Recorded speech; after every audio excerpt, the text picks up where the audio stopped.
I'm Emily, 34, and my husband Bob is 27. Although we didn't notice the age gap much during our dating years, it became more apparent once we decided to marry. When I first met his parents, I was struck by their rural home in the Northeast and their deeply conservative views. They were initially very resistant to our relationship because of our age difference. I remember their disapproval vividly, with comments like, "They say an older wife is a rare find, but 7 years is quite a lot. Can Emily even have children at her age? Won't her eggs be too old?" Such remarks could easily alienate most women. While the father-in-law was merely rude, the mother-in-law was outright hostile. She declared, "I refuse to accept this. Why does Bob need to marry someone 7 years older? It's too embarrassing to even discuss with the neighbors. He'll soon be back here to take over the family business. And with your city background, you're simply not suited to be our daughter-in-law." Bob and I had been together for 6 years, and I had devoted nearly all my late 20s to him. I was committed to marrying him, and after living together for a few years, I didn't have the energy to search for someone else. In my frustration, I pushed Bob into proposing, and he reluctantly agreed. Perhaps due to his youth or just his nature, he seemed to prefer keeping things as they were. When his parents opposed our engagement, he quickly shifted his stance, saying, "See, I told you it was too soon to get married. We can just register our marriage later." I responded firmly, "It's not too soon. The age difference will change no matter how much time passes." Turning back to his parents with a polite smile, I said, "Yes, I am older than Bob, but that's something beyond our control. I promise to do my best to prove myself as a worthy daughter-in-law. I'm not perfect, but I hope you can accept me." Though they agreed with some reluctance, Bob's sister was adamantly opposed. At our first meeting, she bluntly declared, "Just so you know, don't refer to me as your sister-in-law. It's completely unacceptable for my brother to marry someone older than me." Looking back, I realized I was naive. Yet, with the confidence of someone who had navigated difficult clients in my work, I believed I could handle it. I now understand what they call bride bullying. I convinced myself that moving back to the countryside to live with the in-laws was not as bad as the horror stories I had read online. I should have called off the wedding at that point, but as they say, hindsight is 20/20. Now, a year later, I deeply regret getting married. Although our daily life and work routines didn't change much after we registered our marriage, one major shift was the frequent phone calls Bob started receiving from his mother. I could only guess what they were about, likely questioning when we moved back home and probably urging him to consider divorce. Whenever Bob received calls from his mother, he would retreat to another room or the bathroom, trying to shield me from overhearing. But with our small apartment, it was impossible not to catch snippets of the conversation. I often heard phrases like, "So Emily was saying," and couldn't help but listen in. It seemed they were accusing me of opposing the idea of moving back to Bob's hometown to live with his parents, but that wasn't true. When I asked Bob about moving back, he had expressed reluctance, saying he didn't want to live somewhere without a nearby convenience store and where job opportunities were scarce. It seemed he was using me as a scapegoat for his own unwillingness to return home. It was frustrating to see Bob cast me as the villain to cover up his own hesitations. Just now, I overheard Bob in the next room saying, "So, if I bring up divorce, I'd have to pay alimony, right?"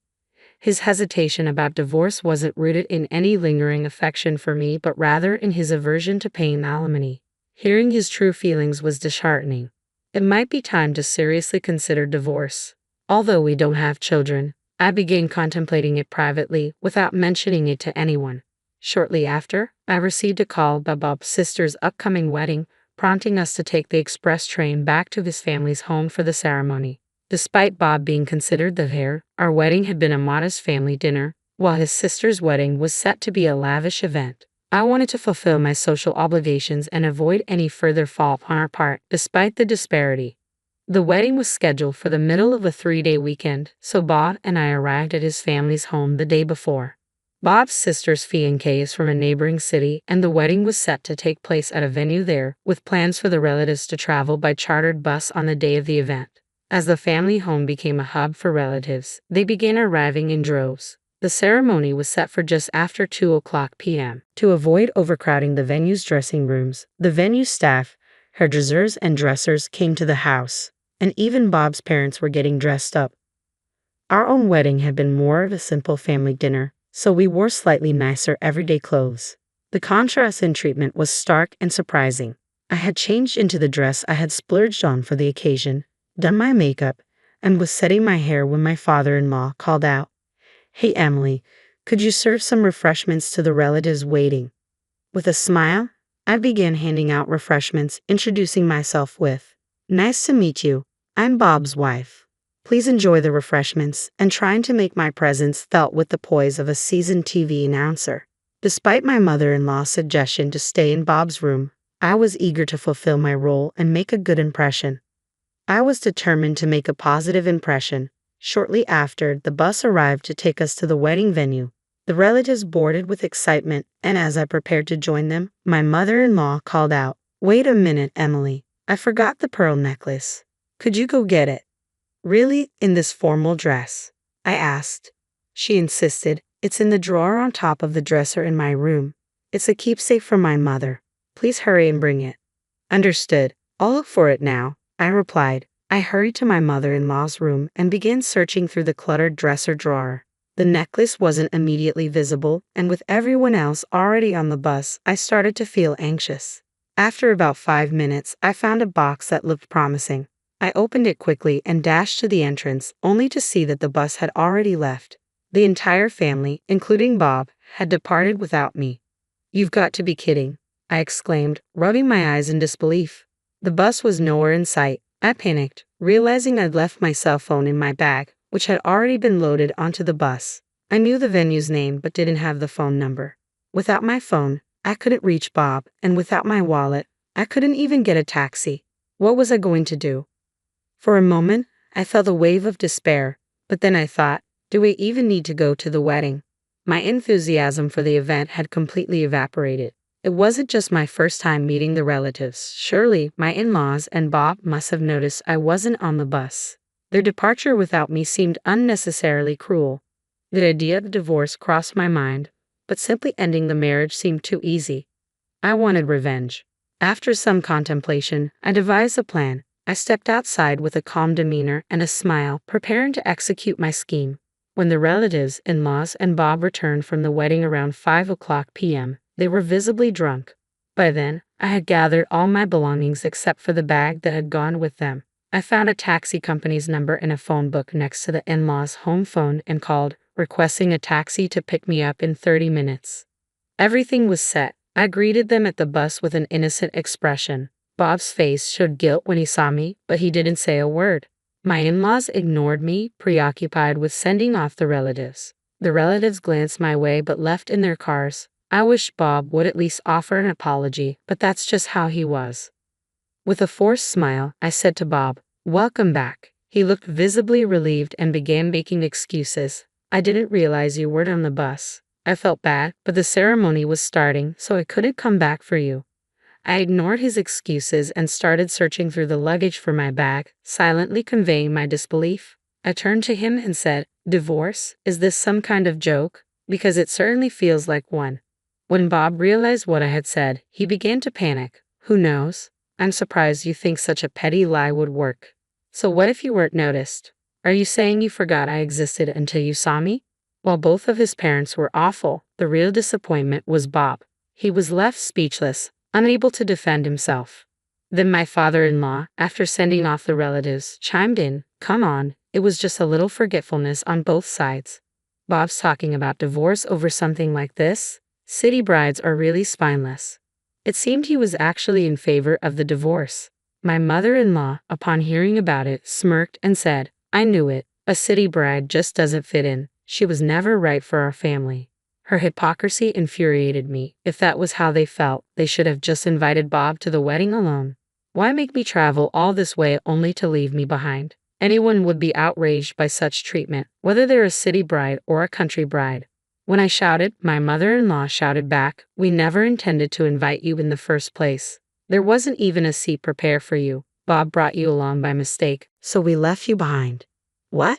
I was shocked by her audacity. As I glared, Bob quickly looked away and shifted the blame to his mother, saying, "Well, Mom didn't explicitly say to come alone, so I assumed it meant as a couple." My mother-in-law's unreasonable anger continued. "And why did you go around serving tea and introducing yourself as the bride?"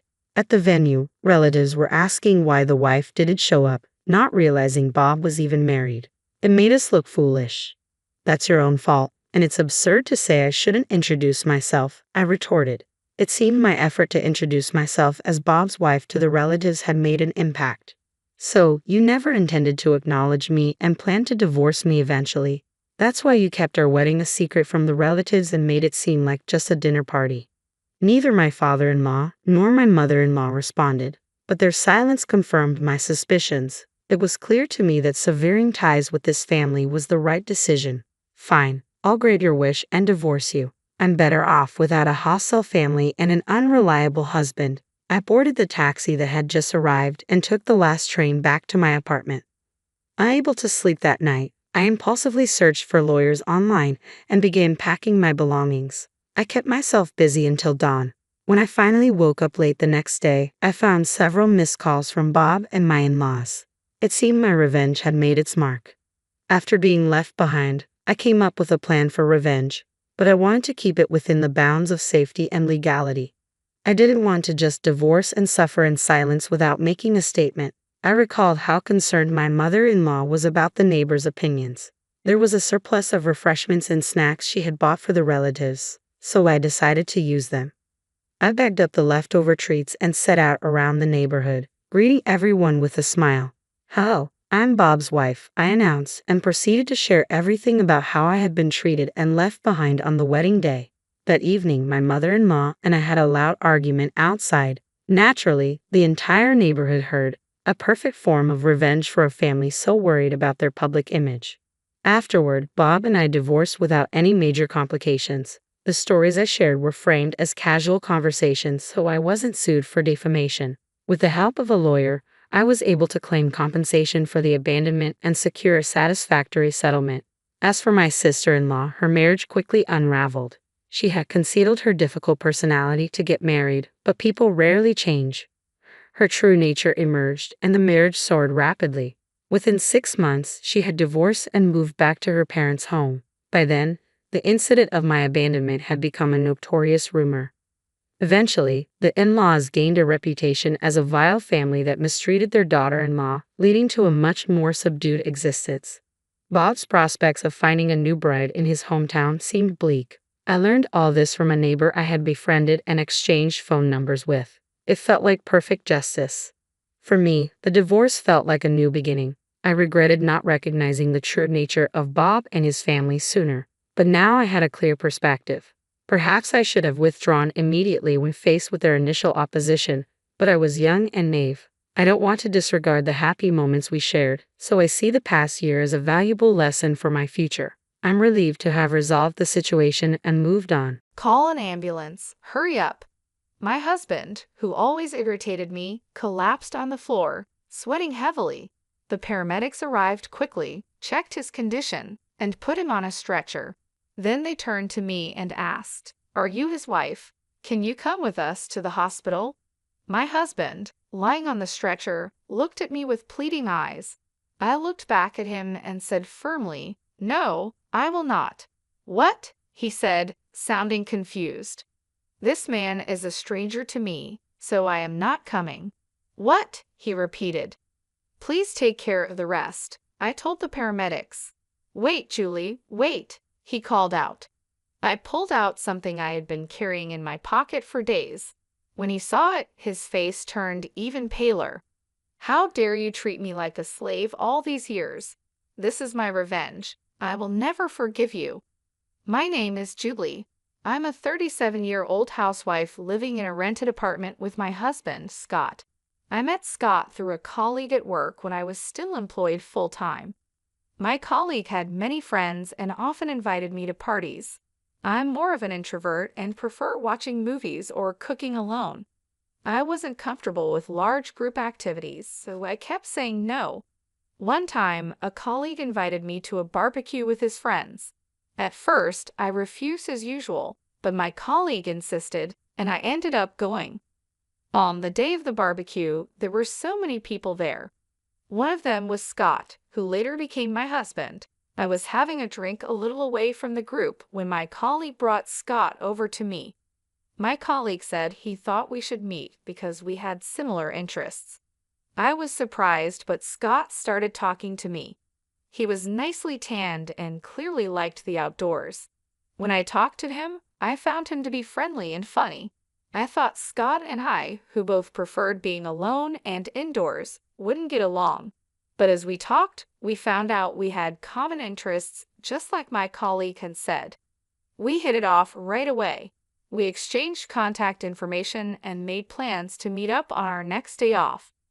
We went out for dinner and shopping several times and ended up dating. After several years, Scott proposed and we got married. Scott had always been kind to me, even before we started dating. He was the ideal man to take me out of my indoor lifestyle.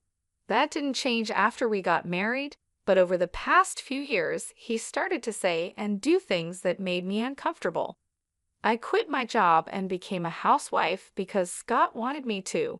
However, he often made sarcastic remarks about it. For example, when I got sick and was late cooking dinner, he came home and said, "Hey, why isn't my dinner ready yet?" "Hi, sorry, I was sick today. I had to rest earlier and couldn't get up. Can you take a bath first?" I replied. "Huh? What's that? You're a housewife. You should at least take care of the meal," he said. Scott never worried about my health, which made me very sad. Another time, I asked, "Hey Scott, there's a reunion coming up in my hometown. I'll finish my chores, so can I go?" "Suit yourself. Well, being a stay-at-home wife is great, you know," he said sarcastically. "I envy you, Julie. You could play around with the money your husband makes. He's usually so nice to me, carrying my purse and bringing me flowers after work. But sometimes he acts like a jerk. I even thought maybe he wanted me to work, so I suggested taking a part-time job. But Scott insisted that wasn't the case. In the end, I was still a full-time housewife. One day, one of Scott's relatives called me out of the blue. I picked up the phone, feeling a little defensive. The relative on the other end of the line called my name in a panic, saying, "Scott's mother has collapsed." I froze for a moment at the unexpected news. According to my relative, she had gone to visit my mother-in-law a few hours earlier and found her lying in the yard. She called an ambulance, which rushed to the scene and took my mother-in-law to a general hospital. I prepared myself in a panic and ran out of the house. When I arrived at the hospital, I was told her condition was still too unpredictable. As we were talking about this, Scott came running in, out of breath. We moved to the hospital room to check on my mother-in-law. She was lying in bed, covered with various tubes, and it was painful to watch. "Mom," my husband called out to her, but of course she did not respond. Scott stayed in the hospital room for the rest of the day, and I decided to go home and get everything we needed for the hospital stay. After a while, my mother-in-law recovered enough to sit up by herself. However, she still needed help with everything. I'm glad she's able to get up. I wonder if she will be able to walk again if she continues her physical therapy. When my mother-in-law's discharge date was approaching next week, I mentioned it to Scott. Then he started to say something I didn't understand. "Oh yeah, are you ready? We'll be leaving this house next week, so you'd better start packing our stuff." I couldn't understand what he meant. Scott seemed annoyed, as if he didn't like my reaction. "We don't need this house since we're going to live with my mom at my parents' house. You are still as dense as ever, aren't you? Does that mean I'm going to live with my mother-in-law after she gets out of the hospital?" I never heard anything about that. "What? Did you decide to move in together without talking to me? Have you already canceled the lease on this house?" I asked, feeling shocked and upset. My husband became even more grumpy. "Of course, I've already canceled the lease. It's the right thing for us to do as a family, to live together and help her. Don't tell me you don't want to live with her, do you?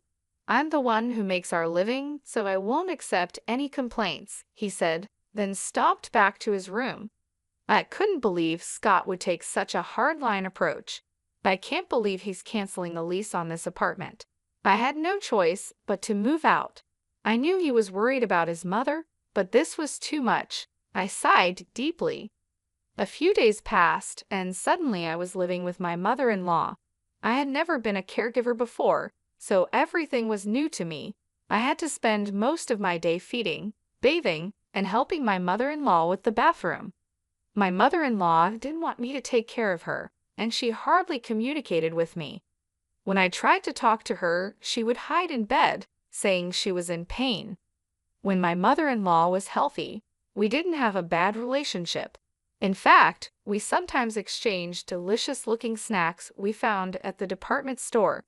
Perhaps she was too frail to care about others now.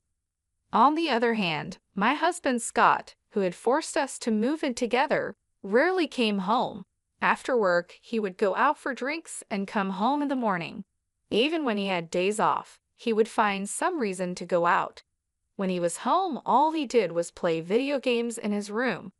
One day, I decided to talk to Scott while he was playing games. I know you can't avoid working overtime or drinking with your colleagues, but can't you at least help me take care of your mother when you are at home? Or I would like you to help me with the housework, I said. Scott replied without looking away from the screen. What are you being so naive for? Housework and caregiving are both your jobs. I'm tired from working, you know. Oh, I'm almost out of coffee. Go make me some. And clean this room, okay? And oh, take these to the dry cleaner. I need them by Friday. He spoke one-sidedly and threw his work clothes at me. This time, I was annoyed and retorted, "That's enough. I've been doing housework and taking care of your mother every day for the past month without a break. Why can't you at least help me a little?" Scott then slams the game controller down on the desk and stands up angrily. "How dare you talk to me like that? Who do you think you owe your livelihood to? If you have a problem with me, then get out. Come on, get your stuff together and get out." Well, I feel sorry for my mom. She's going to be left alone without anyone to take care of her. I couldn't say a word. It's true, I only have a little money saved up, and I can't leave my mother-in-law, who can't do anything for herself. I held back, picked up his suit, and left the room. After about 5 months of this difficult life, my mother-in-law suddenly passed away. I woke up in the morning and went to check on her like I always did, but that day she was no longer breathing.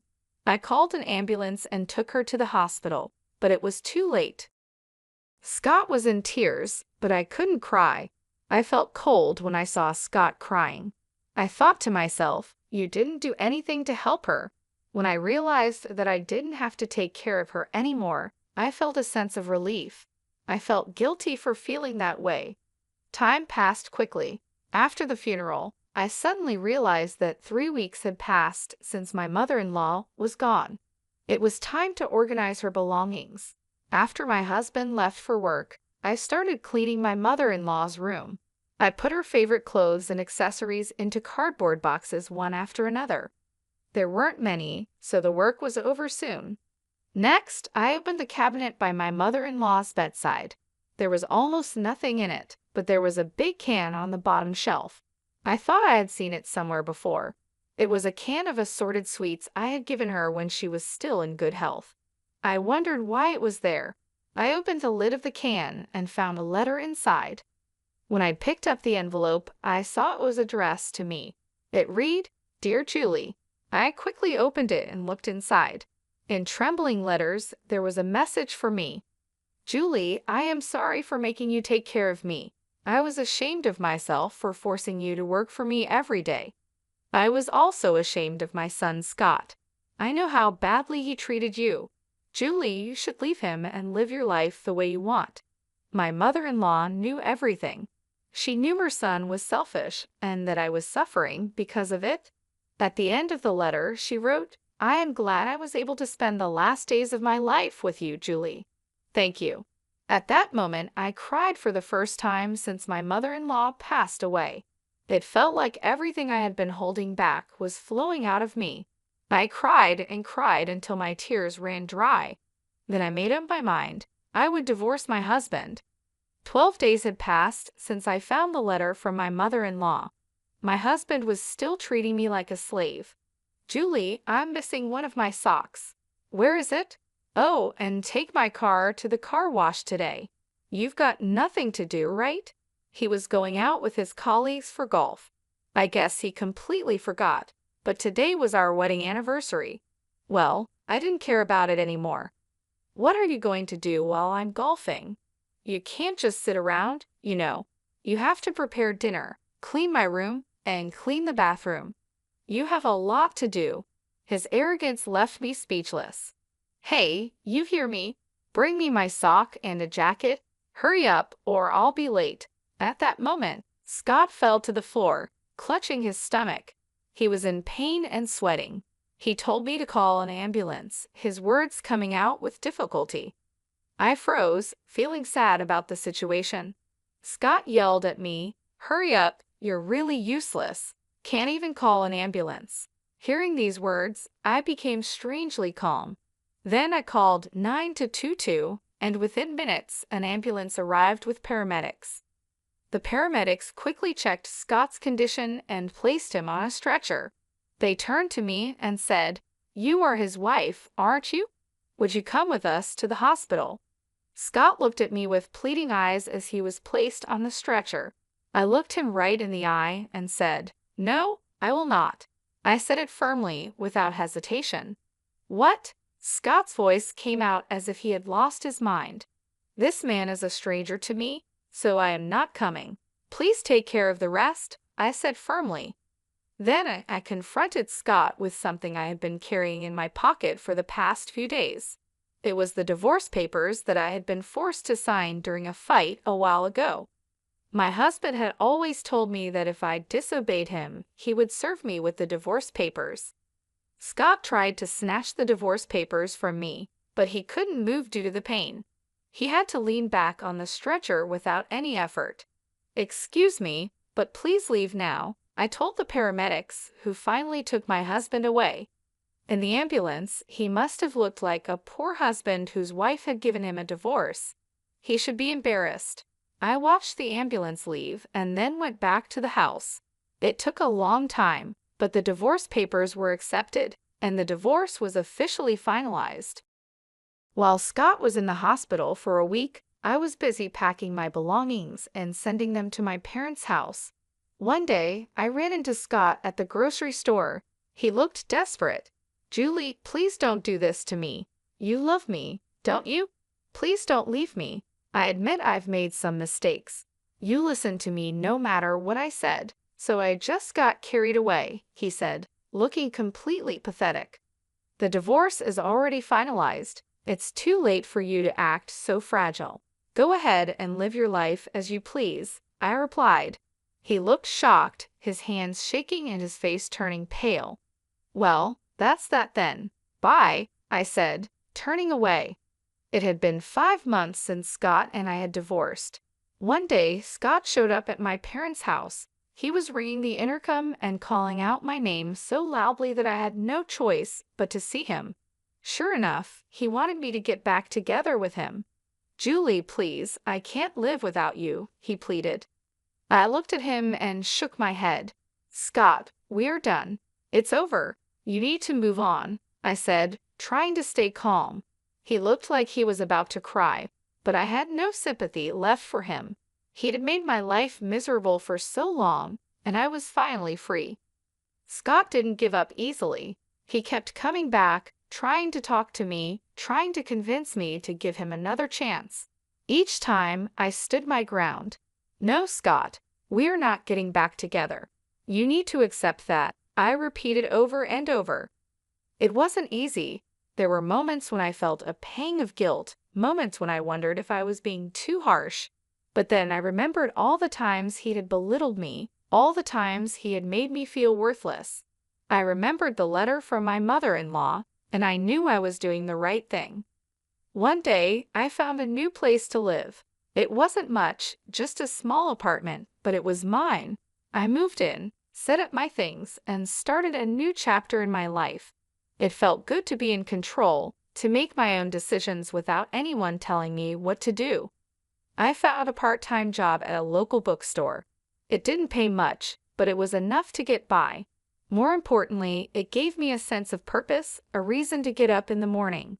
I made new friends, started new hobbies, and slowly I began to rebuild my life. Scott eventually stopped trying to contact me. I heard through mutual friends that he had moved to another city, started a new job. I wished him well, but I was glad he was no longer a part of my life. Looking back, I realized that leaving Scott was the best decision I had ever made. It wasn't easy, and it took a lot of courage, but it was worth it. I was finally free to be myself, to live my life on my own terms. And that was the greatest gift I could have ever given myself. When I kept quiet, he began to tell me about his current life. "I can't cook because you always did all the housework," he said. "Now, I only eat TV dinners or go out to eat." He admitted he had gained 20 pounds since the divorce. It was clear to see the extra weight on his face and stomach. He went on, "I don't know how to do laundry either. My shirts are wrinkled and smell bad, making me look dirty." It was true his clothes were a mess, and he looked unkempt. "I finally realized how much you did for me, Julie. If I don't fix this, people at work won't respect me," he said, starting to cry. But I knew those tears were just to make me feel sorry for him and get me back to being his servant. There was no way I was going back to that life. "If you don't leave, I'll call the police," I said firmly, treating him like a stranger. Scott got scared and left the house, crying. "I'm sure he won't bother me anymore. At least, I hope so. My ex-husband seems to be having a hard life now, but I am doing quite well. I stayed at my parents' house for a while, but now I rent a small apartment and live alone. My standard of living is lower than when I lived with Scott, but I enjoy having my own time and space.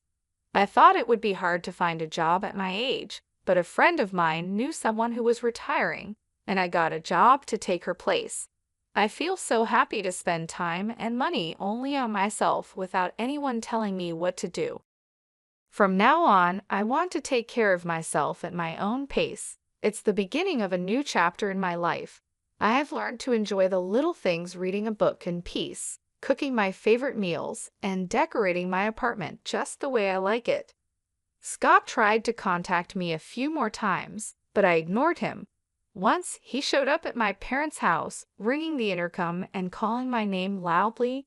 I had no choice but to see him. He pleaded with me, saying, "Julie, please, I can't live without you." I looked at him and shook my head.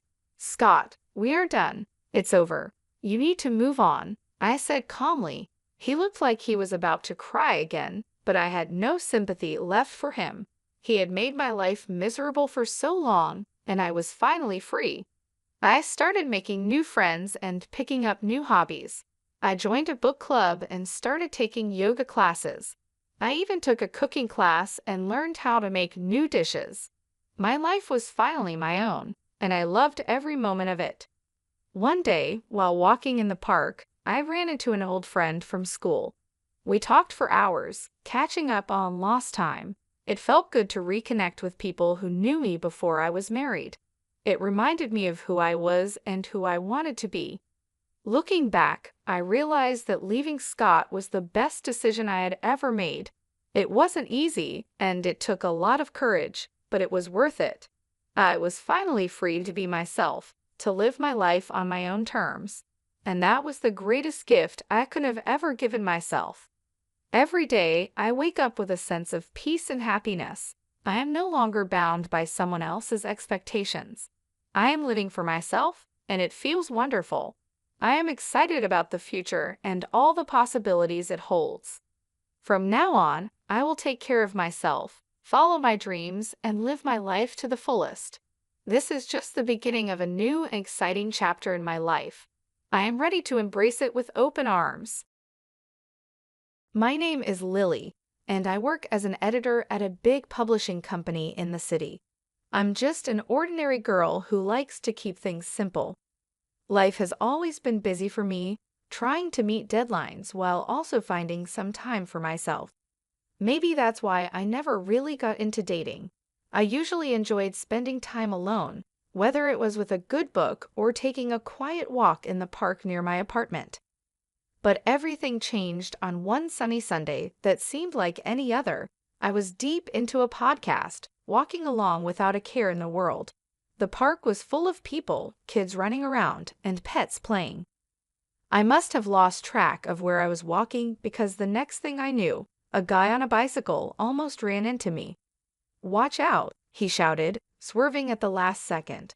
His voice was sharp, and I could tell he was annoyed. "I'm so sorry," I said quickly, taking out one of my earbuds.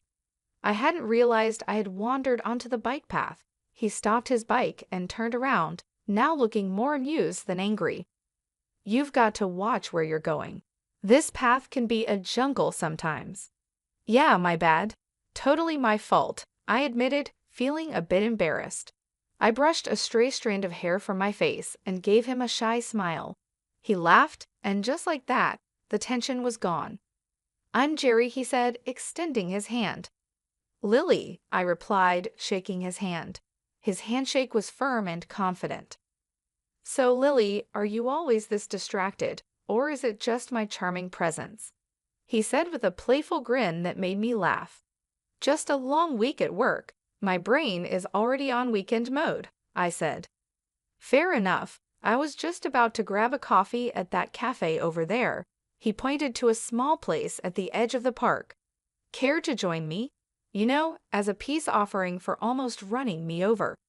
I thought about it for a moment. He seemed nice, and honestly, I was curious. "Sure, I could use a coffee. Why not? It might even make for a good story," I said as we walked to the cafe. Jerry was easy to talk to. He told me about his job at a car sales company and how he liked to spend his weekends biking or hanging out with friends. He wasn't from the city. He moved here because he thought it offered more opportunities. "You know, big city dreams and all that," he said with a smirk. I shared a bit about my job too, explaining how I loved books and turned that passion into a career. "It's better than being stuck in a cubicle doing something you hate," I added. We reached the cafe and ordered our coffees. While we waited, I realized how comfortable I felt around him. It was strange because I'm usually a bit reserved around new people, but with Jerry, the conversation just flowed. After meeting Jerry, we started hanging out more. He was funny and easygoing, but it wasn't long before I started noticing little things that bothered me. At first, it was nothing major, just small comments here and there that made me raise an eyebrow. One Sunday, we decided to go out for dinner, and somehow the topic of careers and family came up. We were just chatting about work and life, nothing serious, or so I thought. "So how's the book world treating you?" Jerry asked, taking a sip of his beer. "It's busy as always. Deadlines don't stop for anyone," I replied, poking at my salad. "Yeah, I get that, but you wouldn't want to be stuck in that forever, right? I mean, eventually you'd want to settle down, maybe cut back on work hours," Jerry said casually. I paused, my fork midair. "Not really, Jerry. I love what I do. I don't see myself giving it up anytime soon, or ever really." Jerry shrugged. "Sure, but what about when we have kids? Wouldn't you want to be around more?" The question caught me off guard. I chuckled nervously. "That's jumping way ahead, don't you think?" He laughed it off. "Yeah, you're right. Just thinking out loud, I guess." I tried to shake off the discomfort, but it lingered. A couple of weeks later, Jerry invited me to have dinner with his parents. I figured it was a good sign, thing getting serious and all. I was nervous but hopeful. That dinner, though, opened my eyes a bit more. His parents lived in a cozy, well-kept house in the suburbs. His mom, Mrs. David, was all smiles when we arrived. "Lily, so lovely to finally meet you. Jerry has told us so much about you," she gushed, pulling me into a hug. "Thank you for having me, Mrs. David. It's great to meet you too," I replied. I managed to reply with a smile. Dinner was going well until Mrs. Davids started talking about family and marriage. "You know, Jerry was always the responsible one," she said, serving herself more potatoes. "We've always told him how important it is to find a good girl who knows how to take care of a home." Jerry's dad nodded in agreement. Absolutely, it's about building a strong foundation. A man needs to provide, and a woman, well, she takes care of the home. I glanced at Jerry, hoping he'd say something, but he just focused on his food. Mrs. David continued, "That's how we raised our boys. Family first, right, Jerry?" "Right, Mom," Jerry finally said, looking up. His agreement felt like a punch to the gut. I tried to stay calm. It's interesting because I've always been very focused on my career. I love my job and believe in contributing equally. Mrs. David smiled, but it felt forced. "Of course, dear, but you'll see, priorities change when you have children. It's only natural for a woman to want to stay at home with her babies." The rest of the evening passed in a blur. We left shortly after dinner, and the drive home was tense. I broke the silence. "Your mom has some strong opinions about family roles. Do you feel the same way?" He hesitated, then said, "I think there's some truth to it. It worked for my parents." Despite the uneasy dinner with Jerry's parents, our relationship continued. Somehow, the good times seemed to outweigh the bad, and I found myself agreeing to marry him. Looking back, love must have blinded me because those warning signs were still there in the back of my mind. The wedding planning began, and it was all a whirlwind. Jerry wanted something simple, and so did I. We decided on a modest ceremony with just close family and friends. As the day approached, the real pressure started to build, not about the event, but about what our lives would be like afterward. After the ceremony at the reception, Jerry's mom pulled me aside.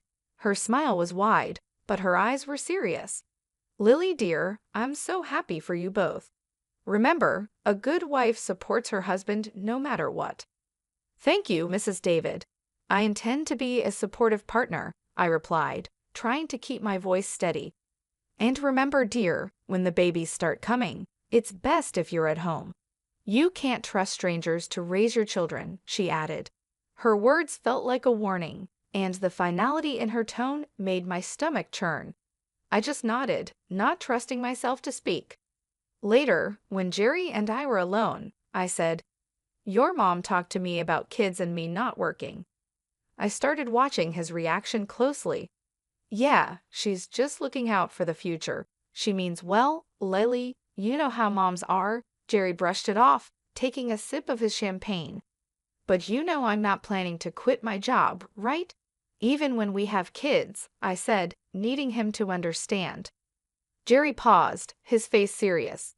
"We'll see, Lily. Things change. We'll do what's best for our family." After our wedding, Jerry suggested we move to a larger apartment closer to his work at the car sales company. The place was nice, bigger than our old one, but it was right next door to his parents' house. I had my doubts about why he chose this particular spot, but I agreed, hoping for the best. Once we settled in, the reality of our new life together began to show. Jerry started bringing up his idea of a traditional family more often, where he would be the breadwinner, and I would handle the household and, eventually, the kids. One evening, we sat down with our finances spread across the dining table, a mess of bills and budgets under the dim light. I tried to show him how keeping both our jobs was better, especially with the economy being unstable. "Look at these numbers, Jerry. With both incomes, we're not just getting by, we're actually saving.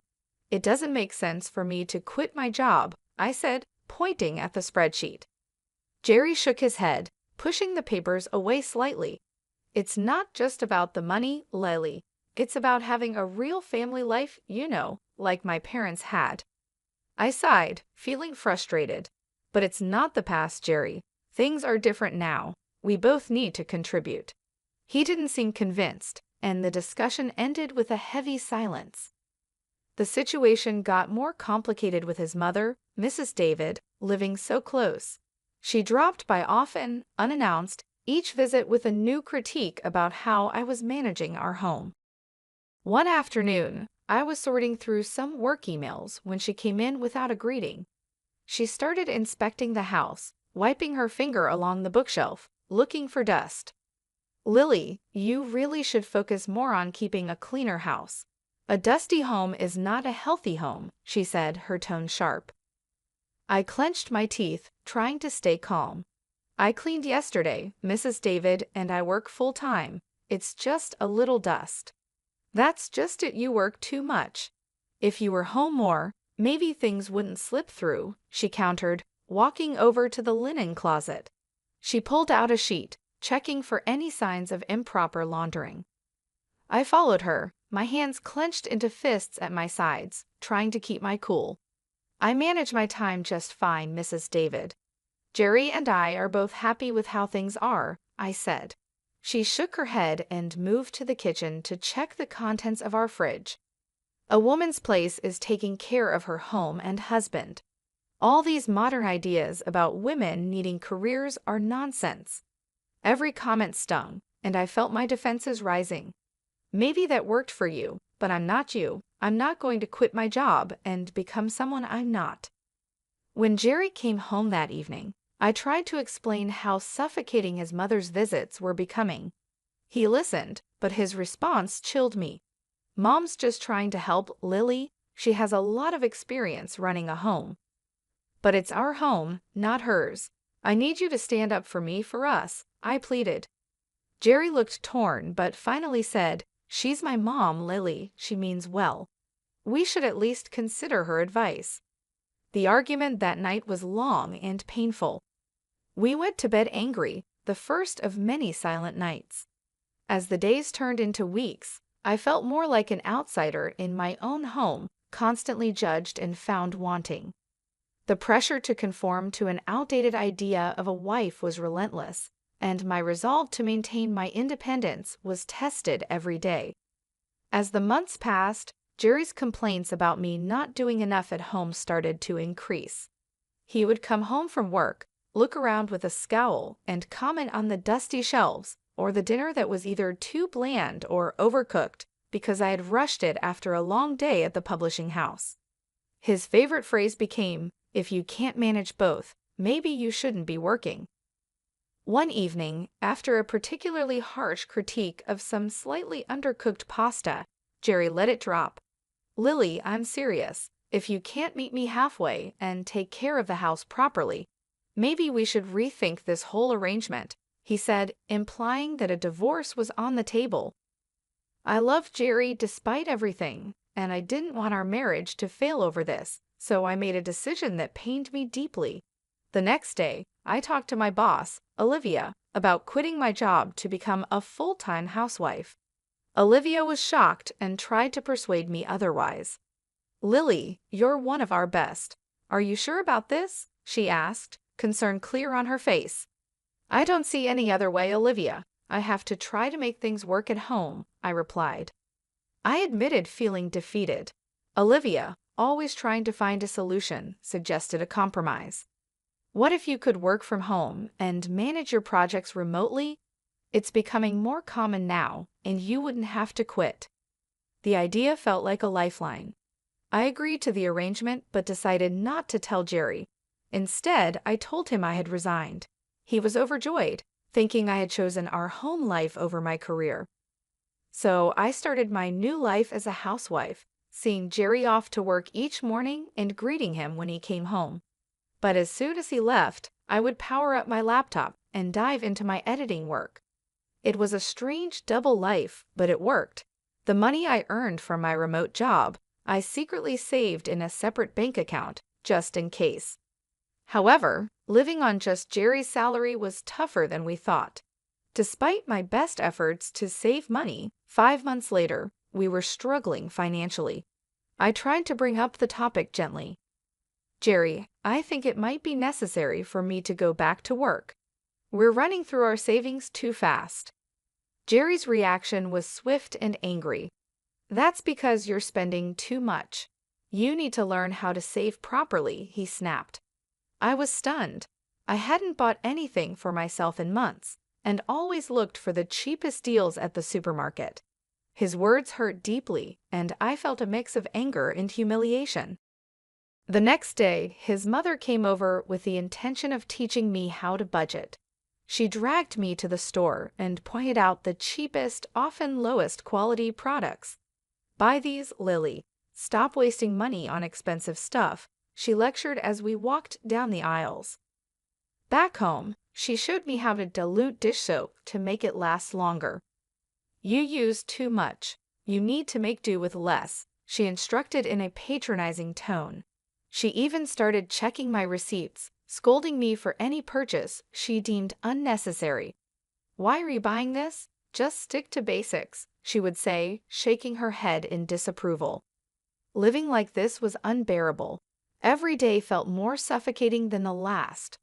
I was losing my sense of self to their imposed austerity, living under constant scrutiny. The situation was becoming impossible to bear. I felt trapped in a life of pretend submission, with every part of me screaming for escape. But for now, I held on, biding my time and planning my next steps carefully. It all reached a boiling point one drizzly Friday evening. I was on the phone in the living room, pouring my heart out to my mom. "I just don't know how much more I can take, Mom. His mother is always here, teaching me how to stretch every dollar until it screams. I get it, we need to save, but this is too much." Mom's voice was full of concern and anger. "Lily, that's not normal. You need to talk to Jerry about setting boundaries. It's your home too, not just his or his mother's playground." I nodded, feeling a bit stronger with my mom's support, but just as I was starting to feel better, Jerry stormed in from the other room, his face red with anger. He must have heard me complaining. He snatched the phone right out of my hand. A wife shouldn't be complaining about her husband and mother-in-law like some street gossip. He snapped into the phone before hanging up. I was shocked, my hand shaking slightly. "Jerry, you can't just grab my phone and talk to my mom like that." "Oh, I can't? Maybe if you had some respect for us, I wouldn't have to," he retorted, his voice rising. I could see the veins in his neck bulging. "Jerry, listen to yourself. Can't you see this isn't healthy?" I pleaded, hoping to reach some part of him that remembered what love felt like, but he was beyond reason. "Healthy? My mom was right. I should never have married you," he spat out, his words cutting deeper than I expected. "That's enough, Jerry. I'm your wife, not some puppet you and your mom can control," I shot back, my anger flaring. "Then act like it, or leave," he shouted, his face inches from mine. I stared at him, disbelief and sadness warring inside me. "You want me to leave at 6 a.m. It's dark and pouring rain outside." "If you don't like how things are, then yes, get out," he replied coldly, his eyes unyielding. I knew then that nothing I could say would change his mind or the situation. Shaking, I grabbed a few essentials, my laptop, some clothes, and my phone. When I reached for my purse, Jerry was quicker, snatching it away. "You think you're leaving with this? I earned this money, not you." "Fine, keep it," I said, my voice hollow. I couldn't believe this was happening. I called a taxi and waited by the door, my heart pounding. The taxi pulled up, and I stepped out into the cold night air, drenched by the rain. As I climbed into the car, a strange calm settled over me. I was doing this. I was leaving. Later at the hotel, as I lay in the unfamiliar bed, I felt a mix of emotions. I felt a wave of relief amidst all the chaos. Despite everything, I hadn't quit my job, and my secret savings account, which Jerry didn't know about, was now my lifeline. As dawn broke, I got up, the weight of my decision heavy on my mind. Today was the day I would take control back. I had an appointment with a lawyer to talk about filing for divorce. It felt surreal, like I was living someone else's life. The lawyer's office was a simple, unremarkable place, tucked between a row of old brick buildings. Inside, Mr. Richard, my lawyer, was a straightforward man who didn't waste any time. "Let's get down to business," he said as soon as I sat down. "You're here to file for divorce, correct?" "Yes," I confirmed, my voice steadier than I expected. "I can't go back to the way things were." Mr. Richard nodded seriously. "All right. I'll need all the details, any joint accounts, property, anything that needs untangling." We spent the next hour going over everything. He explained the legal process, what I could expect, and what my rights were. He was thorough, making sure I understood each step before preparing the necessary documents. "You'll need to serve these to your husband," he instructed as he handed me the envelope, sealed with a stamp that felt like the seal on my old life. With the divorce papers in hand, I went back to the apartment I had shared with Jerry. He was still asleep, probably exhausted from last night's argument. The apartment felt different as I packed my things. Each item I put away marked the end of another shared chapter. By the time I finished packing, Jerry was waking up. He wandered into the kitchen, bleary-eyed and clearly confused to see my bags piled by the door. "What's going on?" he mumbled, scratching his head. I didn't have much to say, just actions to take. Instead of answering, I handed him the envelope. "These are for you," I said, my voice calm despite the emotions swirling inside. Jerry tore open the envelope, a frown forming as he read the contents. "Divorce?" he laughed, disbelief in his tone. "You think you can just walk out and everything will be all right?" He looked up from the papers, his eyes cold.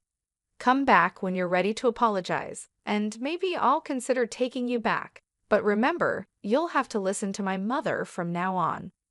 The absurdity of his words almost made me laugh, but I held it back. "I'm not coming back, Jerry. We're done." As I walked out of that apartment, the air felt different, crisper, almost hopeful. I went straight to the new place I had rented just days before.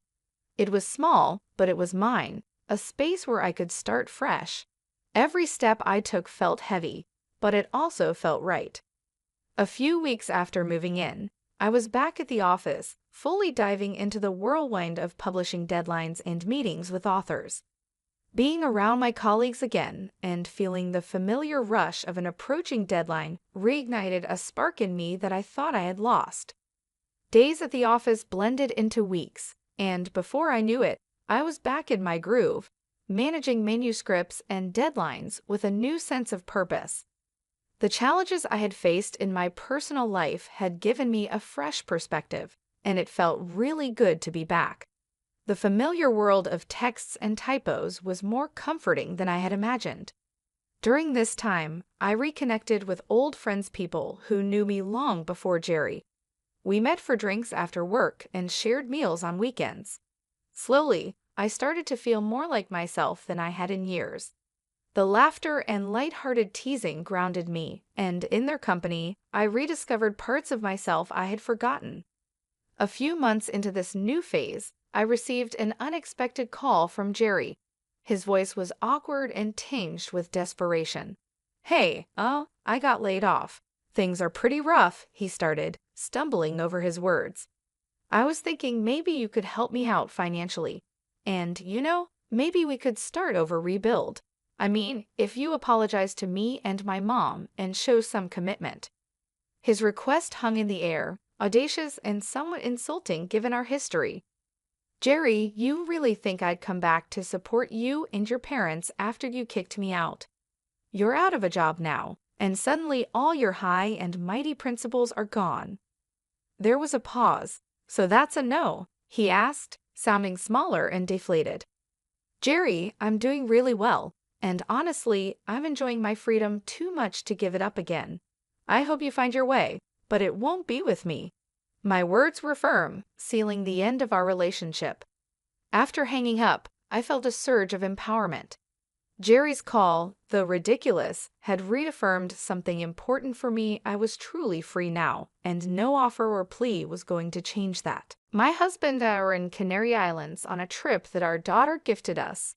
During this joyful journey, something unexpected happened. We ran into my ex-fiancé, who is a doctor, along with the friends who stole him from me. They looked down on us and started talking badly about us.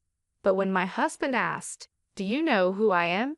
everything changed for them, and their lives took a turn for the worse. I'm Jenna, 51 years old, living with my husband, Julian. Our daughter, Maud, has become independent and is busy with her work and love life. She visits us occasionally and shares different stories, which makes us happy because she seems to be leading a fulfilling life. Maud is not Julian's child. Her real father passed away from illness when Maud was just 5 years old. It was a deeply sad time for us, and it took a long time to recover. However, thanks to a certain person, we were able to enjoy life again, though that same person would later betray us. 20 years ago, my husband suddenly collapsed and was rushed to the hospital for emergency care. A few months later, he passed away. At first, I couldn't accept this reality and spent my days in deep sadness, barely able to take care of Maud. Working was out of the question. My mother, who came to help from my parents' home out of concern, suggested that I see a psychiatrist. Dr. Austin, the psychiatrist who treated me, was incredibly understanding and kind. He and his father ran the clinic together, treating many patients as a two-person team. It was always busy because of the number of people needing help, but despite everything, Dr. Austin showed concern for Maud, who had suddenly lost her dad, and suggested she attend sessions with me. I was so caught up in my own problems that I didn't realize Maud was also hurting. I blamed myself, thinking I was a failure as a mom and wondering if things would be better if I weren't around. It's easy to lose sight of everything when you suddenly lose a partner you've been with for years. Dr. Austin never dismissed my feelings. He gave me medication and also provided emotional support. He told me, "Please come in right away if anything happens. If it's hard to come to the clinic, please call this number." He handed me a business card with his phone number on it. At first, I thought it might be a bother to call him, but I also knew I might need it in desperate times. Once, when I was feeling so low that I considered leaving this world and leaving Maud behind, I called Dr. Austin for help. He listened to my tearful words without interrupting, offering advice and encouragement that greatly relieved me. Just as I was about to hang up, he said, "If it's okay with you, I can give you my ID so you can send me messages." We started exchanging messages, and thanks to that, I gradually began to feel better. The days when I didn't think about my late husband became more frequent, and I eventually recovered enough to return to work. I sent Dr. Austin a message of gratitude, thanking him for everything. Then, to my surprise, he replied, "Jenna, if it's all right with you, I'd like to be there for you in your personal life too." I was shocked. I never imagined Dr. Austin had feelings for me. He said, "I understand you're a widow and heartbroken, but to be honest, I fell in love with you at first sight. I really like you and would never leave you. Would you consider being in a relationship with me?" His sudden confession took me by surprise. I wasn't aware of his feelings and couldn't believe he would want to pursue a relationship with a patient. Dr. Austin is handsome and well off, so I couldn't understand why he would be interested in a single mother like me. I shared my honest thoughts with him, but he assured me, "You're the only one for me. I can't even think about other women." Hearing this, and considering how much he had supported Maud and me, I decided to start dating him. In hindsight, it was risky for a doctor to pursue a relationship with a patient, especially someone like me, living far from the world of luxury. But despite these concerns, we continued our relationship for about a year. "I want to support Jenna and Maud for life," Austin said when he proposed. After discussing it thoroughly with Maud, we happily got engaged. Austin was very affectionate toward Maud, and they even went to the park together on weekends. One day, at the park, I met Kate again. Her mom, Sydney, and Austin were chatting the whole time. Austin was also great at getting along with the other moms, which made me trust him completely. Even though we weren't married yet, he was already involved with the mom friends, and I thanked him for that. Austin just laughed and said, "That's normal. Once we're married, it's the natural thing to do." I thought Austin was truly wonderful. Then one day, in the middle of our happy life, Kate said something that caught me off guard. She told me that Austin was going to be her dad soon, just like he was going to be Maud's dad. I was stunned for a moment but brushed it off, thinking it was just a child's imagination. Austin was great with kids, and I figured Kate just liked him and was pretending. So I didn't think much of it. But that night, everything changed. Austin told me, "I'm sorry, but let's forget about the marriage." I was confused and immediately asked him why. He confessed, "Actually, I've fallen for someone else." Maud's words flashed through my mind, and I asked, "Don't tell me it's Sydney, Kate's mom." Austin froze, his face turning pale. Seeing his reaction, I realized he had planned to break up with me without mentioning Sydney. It shocked me that he would go after a married woman, especially the mother of Maud's friend. I felt betrayed and pleaded with Austin, trying to hold back my tears. But he cut me off, shouting, "Shut up." I was stunned by his sudden change. Luckily, Maud was staying at my parents' house at the time. Austin then added, "Sydney is more beautiful than you, and we're more physically compatible. Besides, you've been rejecting me lately because of Maud." I couldn't believe he chose Sydney for such shallow reasons. Whether Austin initiated it or Sydney did, it didn't matter, they both had crossed a line. As I tried to process everything, Austin made a cruel remark, saying he was drawn to the idea of being with a grieving widow. "I liked the way you looked, even though your clothes and hair were a bit shabby. But it was your appearance as a widow that really attracted me. I wanted to control you." It was awful to realize that he never loved me for who I was. He continued, "I kept treating you because I didn't want another doctor to take you away. It was a mistake that you recovered so well. Maybe it's thanks to my skills as a doctor. I should have made sure you kept coming to the hospital." I was shocked and couldn't understand what he was saying. As Austin continued his hurtful words, I quickly became disillusioned with him. I had had enough and said, "Let's break up, and you'll pay compensation for breaking off the engagement." Austin looked surprised for a moment, but seemed eager to be with Sydney. "I'm a doctor, and money is no problem for me. Here, take it. With your poor appearance, you should go to a beauty salon. But since you'll be a single mother now, maybe not." And so, my relationship with the despicable Austin ended. I also demanded compensation from Sydney. She said, "Since you're a single mother, you'll need money. Fine, I'll donate this to you. In return, I'll take Austin without any hesitation." Bye, greedy poor person. I was never particularly close to Sydney, but I never imagined her character could be this bad. At this point, it seemed those two were a perfect match for each other. In fact, I even thought it was probably for the best that Sydney took Austin away. Later, I found out that Sydney got divorced, and within 3 months, both she and Austin had left town. However, since Austin's father's clinic was in the area, they likely hadn't moved far away. By the way, Kate, who was excited about Austin becoming her dad, ended up under the custody of Sydney's husband. Apparently, it was too difficult for Sydney's husband to raise Kate alone, so he also moved back to his parents' home. This news made Maud burst into tears. "I don't want Austin to leave," she cried. More than being upset about Sydney taking Austin away, I was heartbroken to see Maud cry. I had never wished for someone's misfortune before, but after everything that happened, I sincerely hoped those two would be unhappy. Now, at 51, I'm very happy. I thought I was done with men, but then I met someone by chance and remarried. He's nothing like the despicable Austin, a truly wonderful man who cares deeply for both Maud and me. His name is Julian, and he's 55 years old. Although he's usually busy with work, he frequently makes time for our family. Now that Maud is independent and it's just the two of us, we're living like newlyweds. Then one day, he handed me something and said, "Here, take this and go enjoy Canary Islands." I received tickets to Canary Islands from Maud, who had gotten a bonus at work. She even booked the hotel for us.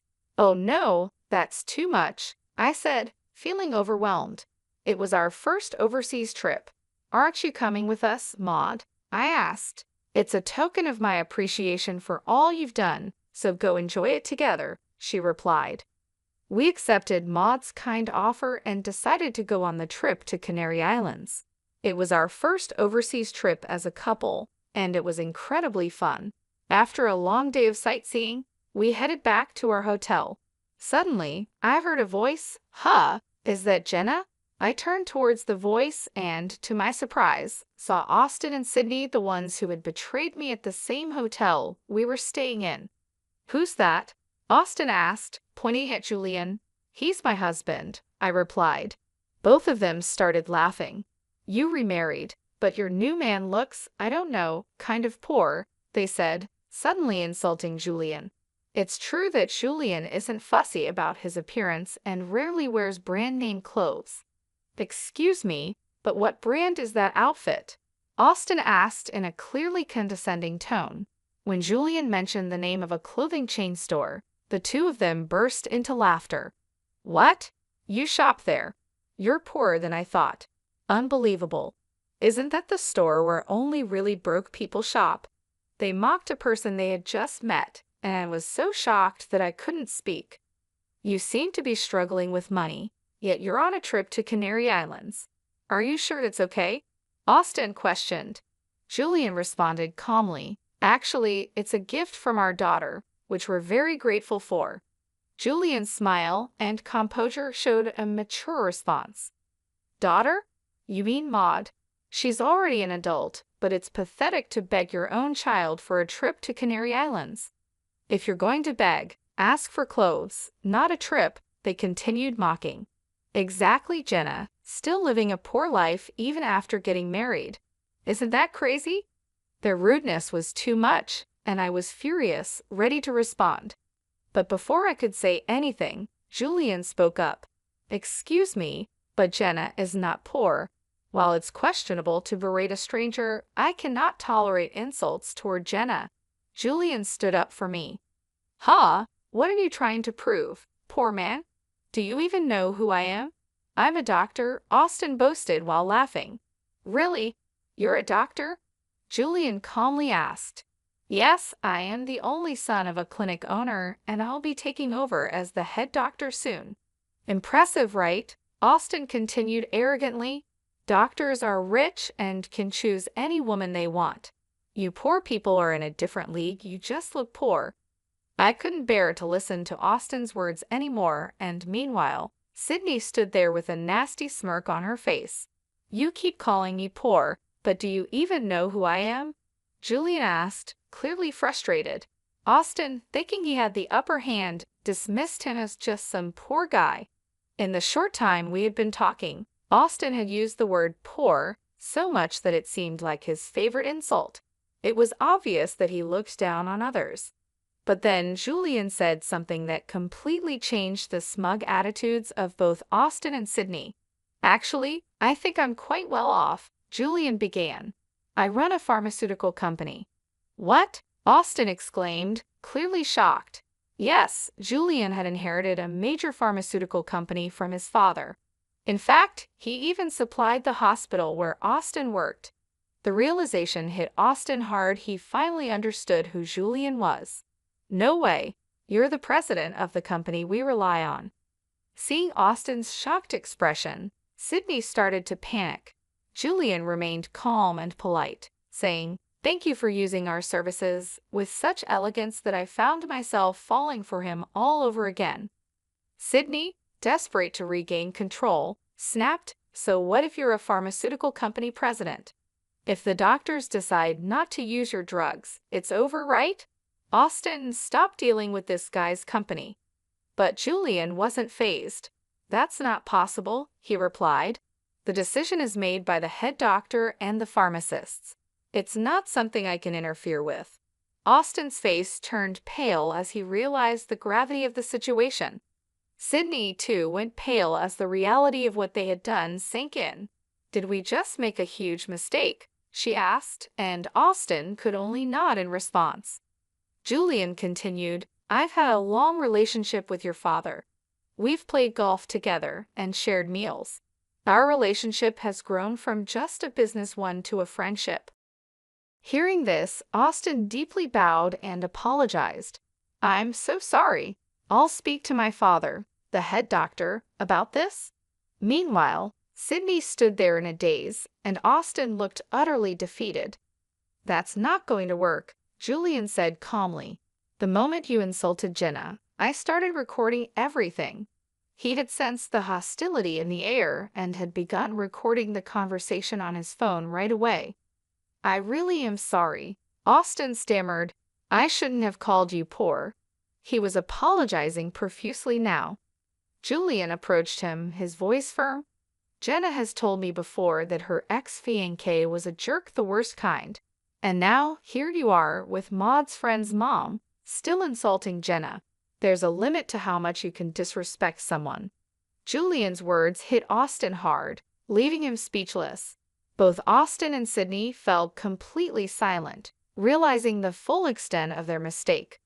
I felt a wave of happiness as Julian stood up for me, and his courage inspired me to confront Austin and Sydney as well.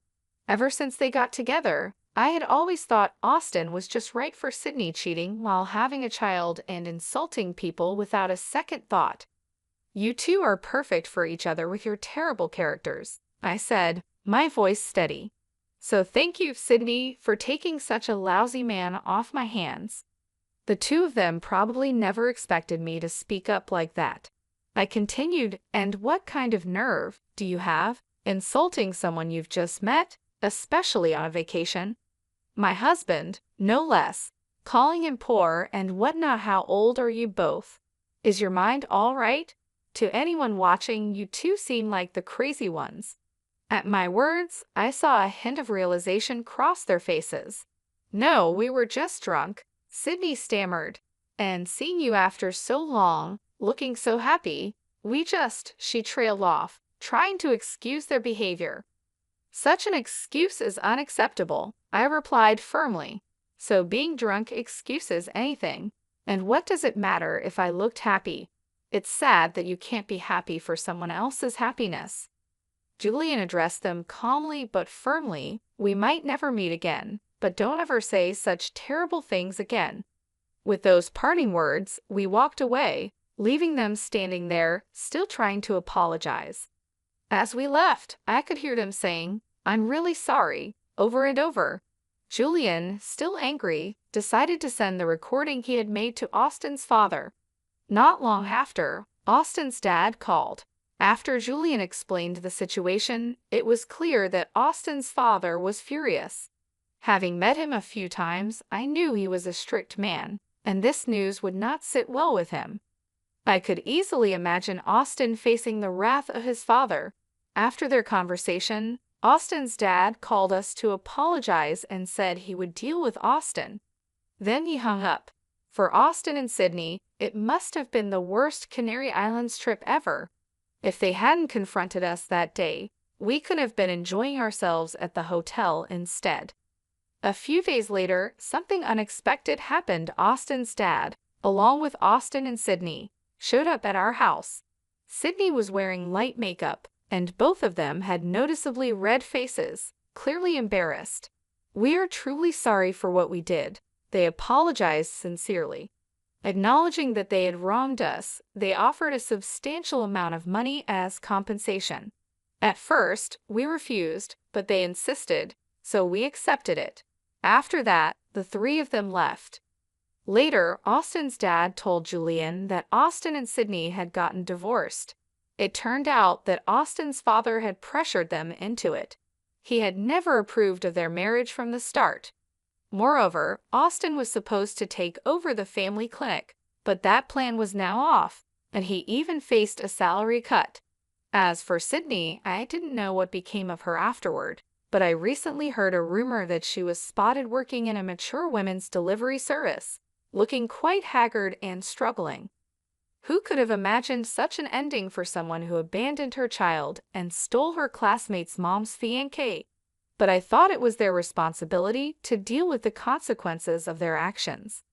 As for us, we felt upset after that incident, but after a good night's sleep, we felt refreshed and enjoyed the rest of our Canary Islands trip.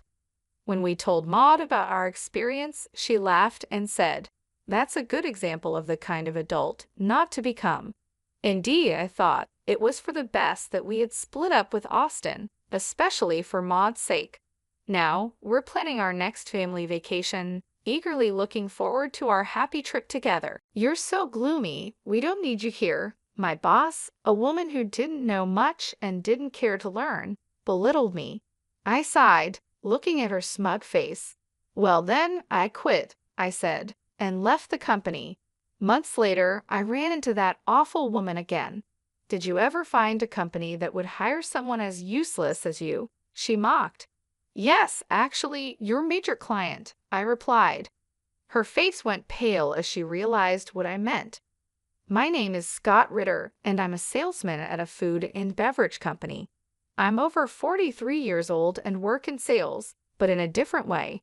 I don't go out for client visits. I just work on the computer at my desk by the window. Good morning, Scott. Good morning, Paul. Scott, we're going out for drinks after work today. Would you like to join us? Thank you for the invite, but I have other plans. Got it.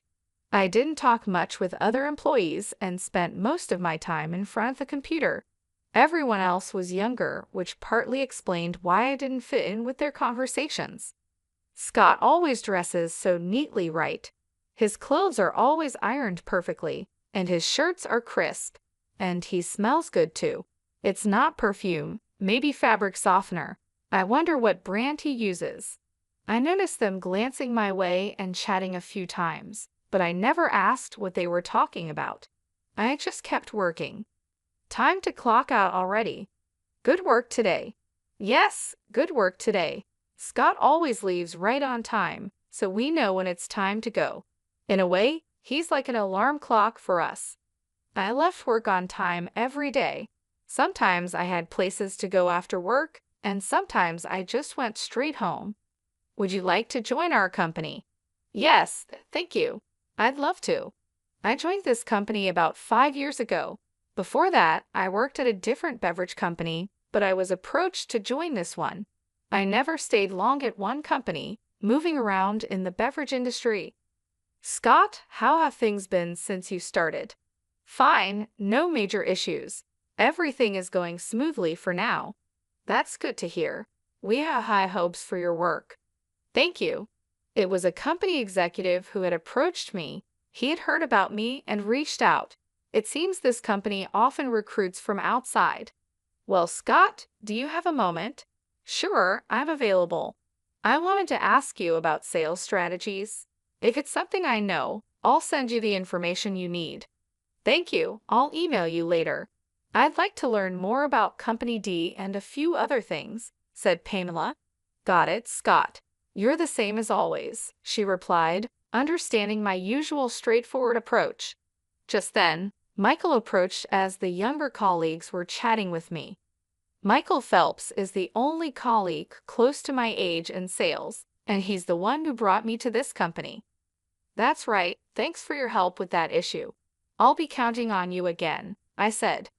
Got it. Also, the client wants to go out for drinks next time. Understood. Michael and I had known each other before joining this company, so we could communicate with just a few words. As the only other senior employee, he handled a lot of different tasks. Michael is attentive and single, which makes him quite popular. Let's keep up the good work today, he said, as we enjoyed another peaceful day in the sales department with no major issues. Nice to meet you. I'm Laura Sanko, and I'll be the new department head starting today, she introduced herself when she was transferred to our team. Laura came from a larger affiliated company, and it seemed she had more experience from her previous position. Is that so? Maybe it's a matter of power, someone commented. Who knows, but she's our boss now, so let's hope we can work well together. I sighed quietly as I observed Laura. She was wearing bright red clothes that didn't seem very professional, with heavy makeup and a strong perfume that reached my desk. Her attitude was confident and assertive. Listen to what I say. I'm in a higher position than you, she said, making her authority clear. The thought of her being the boss made me uneasy. Hey, who prepared this document? She asked. Yes, that was me. Read this document, and the client you're handling will now be my responsibility. Am I really changing this now? What's wrong with this document? Figure it out yourself. Look, it's easier to read this way, but in our company, we usually just do as I say, she insisted, making sure everyone in the sales department followed her lead because of her background in a big corporation. She's really the worst. She's all friendly with the young men and Michael, but she's tough on us women, a colleague whispered. I'm just trying to stay out of her way, I replied. It's tough, but let's support each other and get through this. Everyone followed her instructions reluctantly to avoid unnecessary trouble. Sighing, Michael asked, "What's wrong?" "It's about Laura, our manager, as he invited me out for drinks on a rare day off." He sighed heavily, looking genuinely troubled. "Laura has been really on my case lately. Every day she's asking me out." "I see, I get it," I replied, understanding his situation. It seemed she often invited him out for drinks or meals. Michael looks young for his age, so Laura didn't seem to mind the age difference. He's not comfortable with romantic relationships and has his own reasons for staying single, so being pursued like this was a real burden for him. When I talk to female colleagues, Laura scolds them. That's troublesome. Exactly. Michael agreed, clearly struggling with Laura's behavior too. He sighed wearily. Upper management isn't much help either. Yeah, I tried talking to them once, and they were pretty indifferent about it.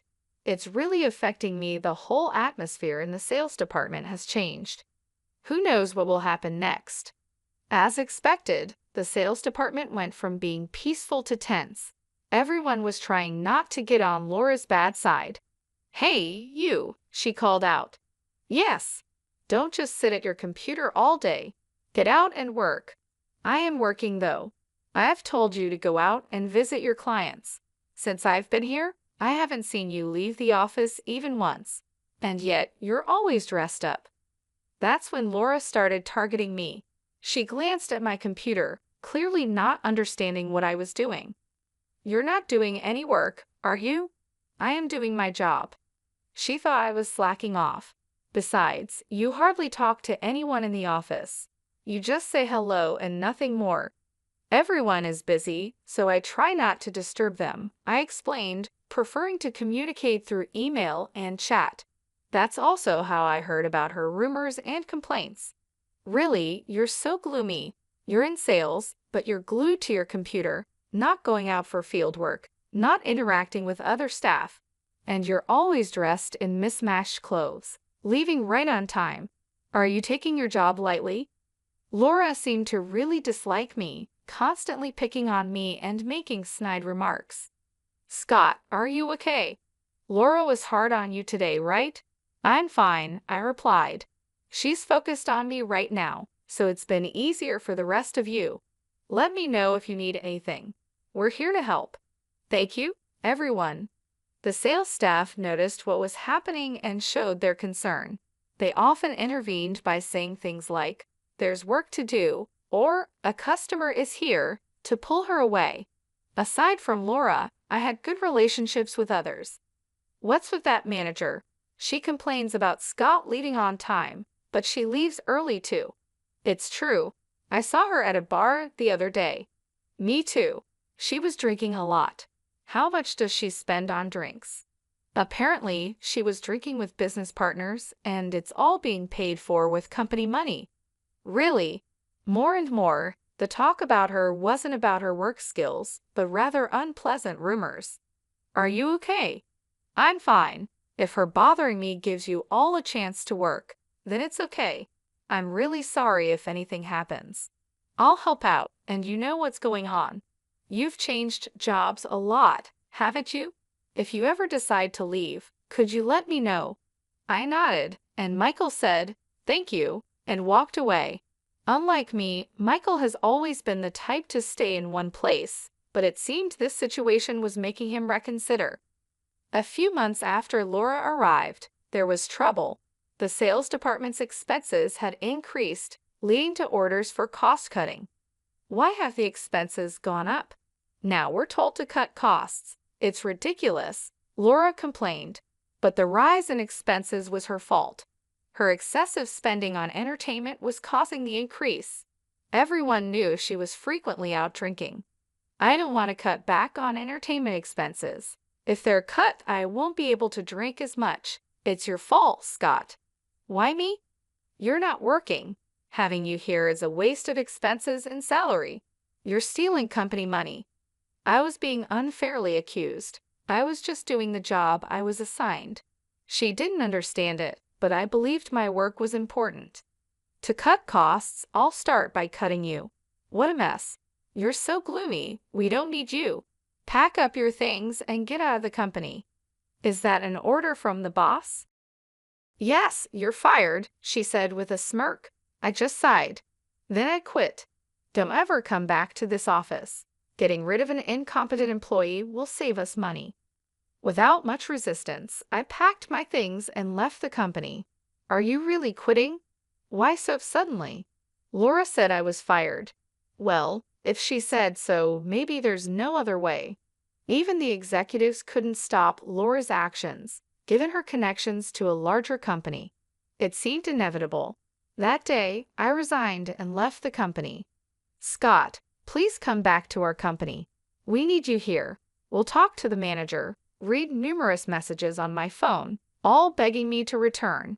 But I had been fired, and there was nothing I could do about it. If you're not here, I don't know how to proceed with our business strategy, a female colleague said cheerfully over the phone. I appreciate everyone's words, but I've been let go. Don't say that, she replied, but as much as I felt for my trusting colleagues, there wasn't much I could do. I already had my sights set on another company, so I stuck to my decision and said goodbye to my colleagues. Well then, Scott, are you okay? Pamela asked. Actually, I was about to contact you. After reaching out to a certain company, I immediately got a call from Michael. He had been out on sales visits and was unaware of what had happened recently. I heard from everyone, are you really quitting, Mark? Michael asked. That's right. Do you have another job lined up? Yes, fortunately. Scott, we've known each other since our previous job, but I have a favor to ask. I've already talked about you. Michael, thank you so much. I really appreciate it. A few months after leaving that company, I found myself at a high-end restaurant for a business meeting. Honestly, the person I was meeting today was a bit difficult to deal with. As I waited at the entrance, I heard a familiar voice. Well, long time no see. Laura Sanko appeared, smirking. Oh look, it's the gloomy window seat guy, she said in a condescending tone. What are you doing here? Surely not eating, right? You couldn't possibly afford a meal here, could you? She mocked. Did you ever find a company that would hire someone as useless as you? She continued, clearly unaware of my current situation. Well, actually, it can't be anything important, right? She interrupted, not giving me a chance to explain. She continued with her mocking laughter. What would a useless non-worker like you be doing at such a high-end restaurant? Are you part of the cleaning staff? It's just like you to try to look cool. It doesn't suit you at all. I'm not part of the cleaning staff. I'm here for work today. Work, huh? That's a word for people who actually work hard, like me, not for incompetents like you, she sneered. Today I came here as a sales manager for a business meeting, not like you, who just sits at a computer. As I grew tired of her endless chatter, someone approached us. Hey, sorry I'm late. I've been waiting for you, Director Charles. It was Charles, the director from the major restaurant chain Bloom Dining. I shook hands with Charles, and Laura suddenly bowed her head. Director Charles, thank you very much for your valuable time today. Seeing that it was Director Charles, Laura quickly started to butter him up, showing just how important this business meeting was for her company. Hi, Laura. Looking forward to working together. But really, if both of you had arrived earlier, you could have waited inside, Charles said to me with a friendly smile. Laura looked confused. What? Scott is involved in this business, she muttered under her breath, clearly shocked. Shall we go inside, then? Charles suggested.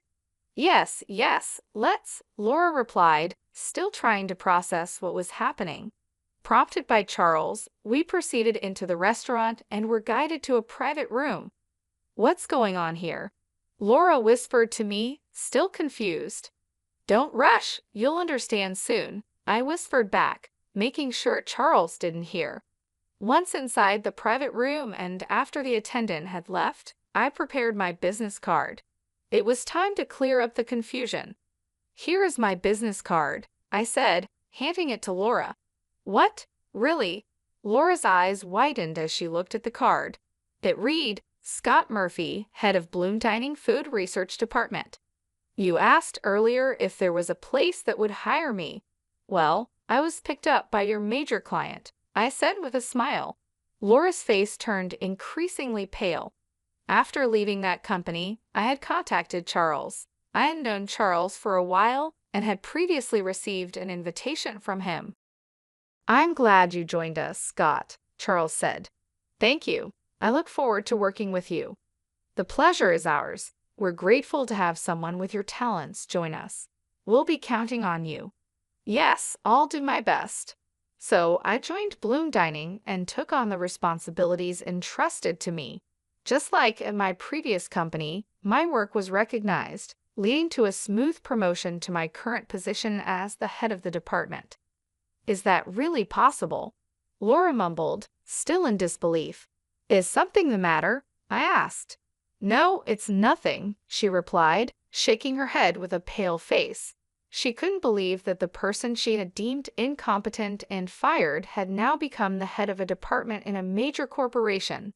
"It can't be right. You are the incompetent, gloomy one." Laura was stunned.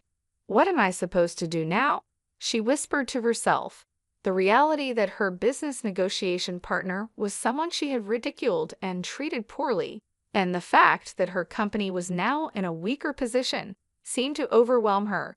It was a complete reversal of our previous situation when she had fired me. Now, it was time to see her skills in business.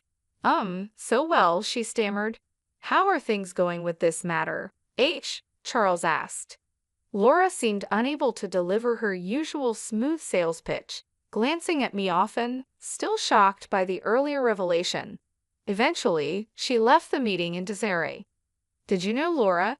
She seemed quite concerned about you," Charles asked after we saw her off. "Actually, she's the one who fired me from my previous job, calling me a gloomy incompetent." "Really?" Charles responded, clearly surprised. I then shared the whole story of my previous job with him. "What a rude person she is," Charles said, sounding indignant, as if it were a personal insult. "Regarding this deal, I don't want to work with such a disrespectful person in the future. Let's get someone else to handle it." "Yes, let's proceed with the negotiations once the representative is changed." "All right, I'll make sure to communicate that," I assured him. Charles and I decided to request a change of representative from Laura's company. Given our company's stronger position, it was likely that Laura would face some repercussions. Later on, a former colleague filled me in about what happened with Laura at her company. The executives confronted her, asking, "What do you mean by changing the person in charge as a manager?" It turns out the sales staff who had been putting up with her behavior reported her past actions to the executives, including the incident where she fired me. They told her, "We have refrained from reprimanding you because you're from an affiliated company, but this time we will have to report back to your parent company." The look on Laura's face was ashen. "Is that so? Thanks for letting me know." "Not at all. I owe you, Scott," my former colleague replied, smiling and relieved at how things had turned out. Sometime later, I got a call from the executives of my former company. "Scott, would you consider coming back to us?" they asked. Apparently, they were rethinking my employment. After I left, the work I did in the sales department was reevaluated, and there was a noticeable decline in the department's performance, prompting an investigation. I had been researching long-term business strategies for clients, staying up to date with recent trends and explaining these in a clear way to the sales team. I also advised on sales strategies, which is why I was always at my computer. Besides that, I was checking the financial status of all our business partners and managing the accounts receivable to make sure they didn't become bad debts. I would meet with representatives from current and potential clients to gather information, often over drinks.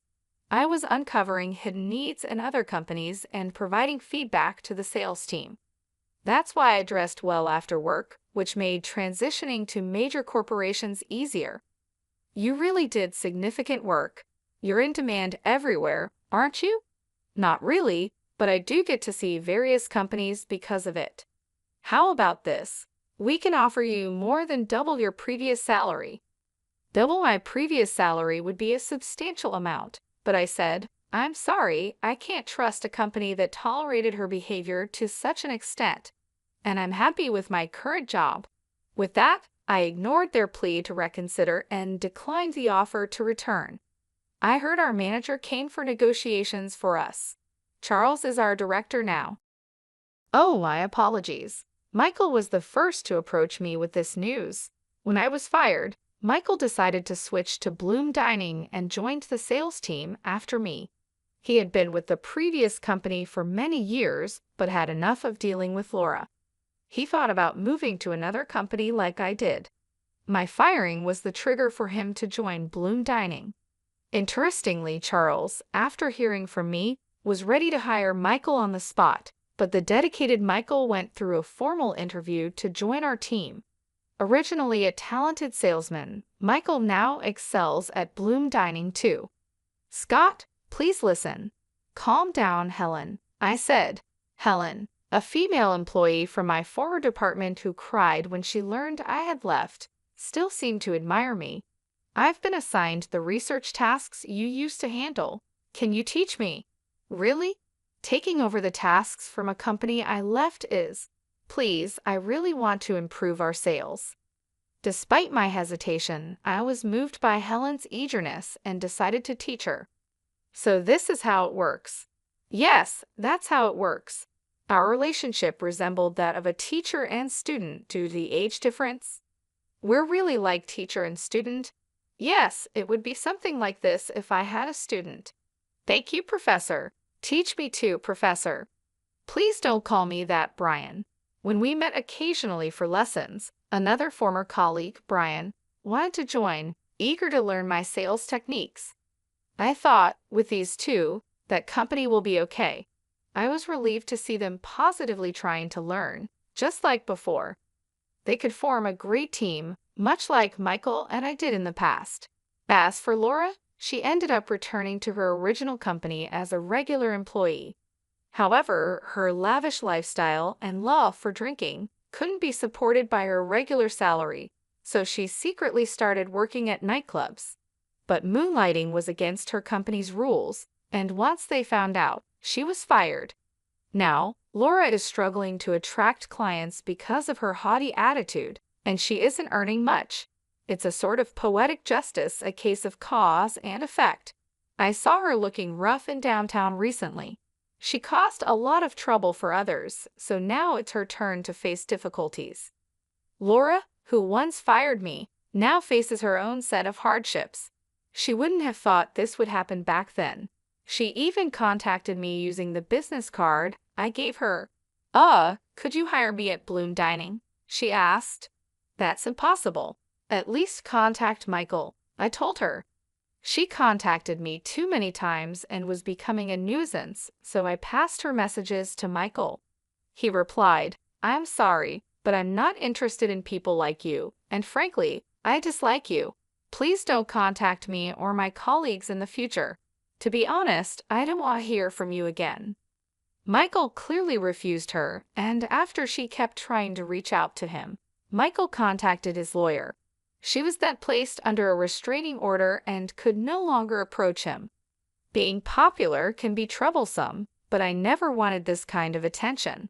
Michael and I had worked together at one of the companies during my job-hopping days.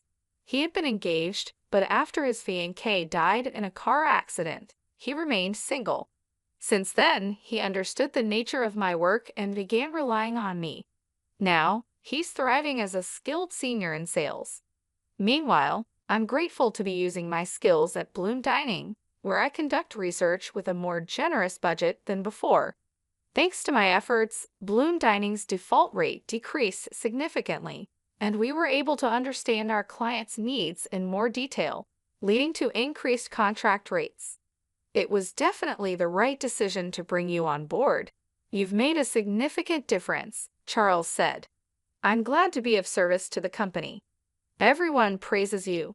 They said contracts became much easier to secure because you identify the needs so precisely.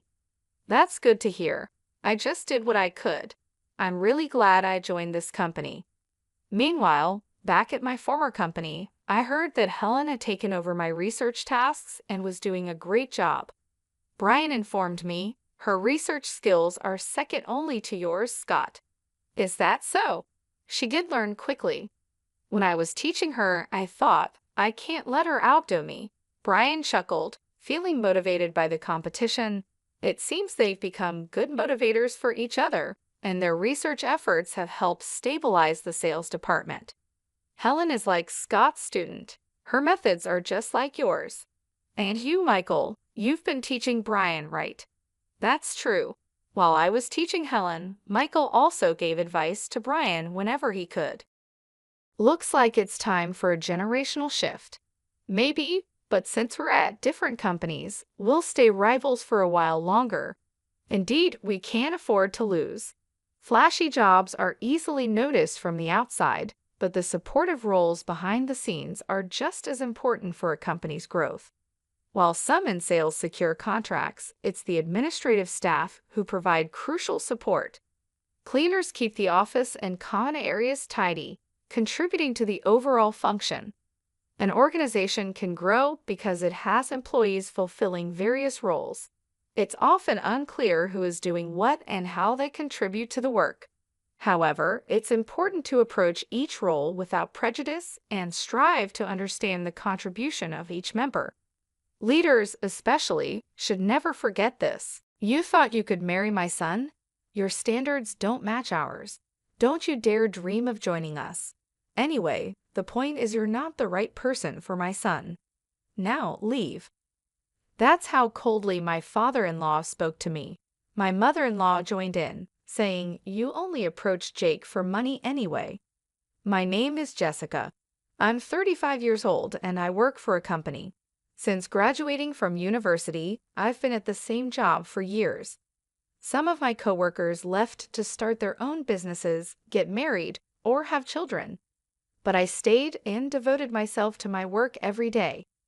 You might think I'm a lonely workaholic, but I'm not, because I have a boyfriend named Jake. Jake was a business partner. I thought he was a nice young man who took his work seriously. As we worked together, we started to like each other. He confessed his feelings for me, and we started dating. It's been a few years since we started dating, and now we're even engaged. But if you ask me if I'm not worried about marrying him, I have to admit that I am. He's younger than me, and I wonder if he's okay with our age difference, even though he says it doesn't matter. By the way, his father is a business owner, and Jake works for his father's company. This means that one day, Jake will take over the company and become its president. I was worried that his parents would oppose our marriage. I've been feeling uneasy about it for a long time. Of course, I was happy when he asked me to marry him, but I wondered if we could really get married. However, Jake didn't seem to mind at all. His optimism was one of the things I loved about him. He had already met my parents, and we often had nice dinners together. My parents agreed that we should get married, and they liked Jake very much. Finally, the day came to meet Jake's parents. I had been so nervous about it for weeks. Their house was spectacular, just as I expected for the president of a company. It was so big that it felt like a royal palace. As soon as we arrived, I started to worry if my clothes were appropriate for the occasion. I had picked out nice clothes, but I wasn't sure if they were good enough. I'm from a normal family, so Jake's world felt very different from mine. Jake would take me to fancy restaurants and book expensive hotels for our vacations. He thought that sort of thing was normal, but it made me feel like he lived in a different world. Even so, he never pushed his values on me or bragged about being rich. I don't judge people by their money. I fell in love with you because of your personality and inner beauty, he would say. At first, I wondered why he was dating an older and ordinary woman like me. But his sweet words made me believe he truly loved me for who I am. Because we love each other deeply, Jake and I are getting married. I feel like I've met a wonderful man, and I want his parents to approve of our marriage. Don't worry, babe.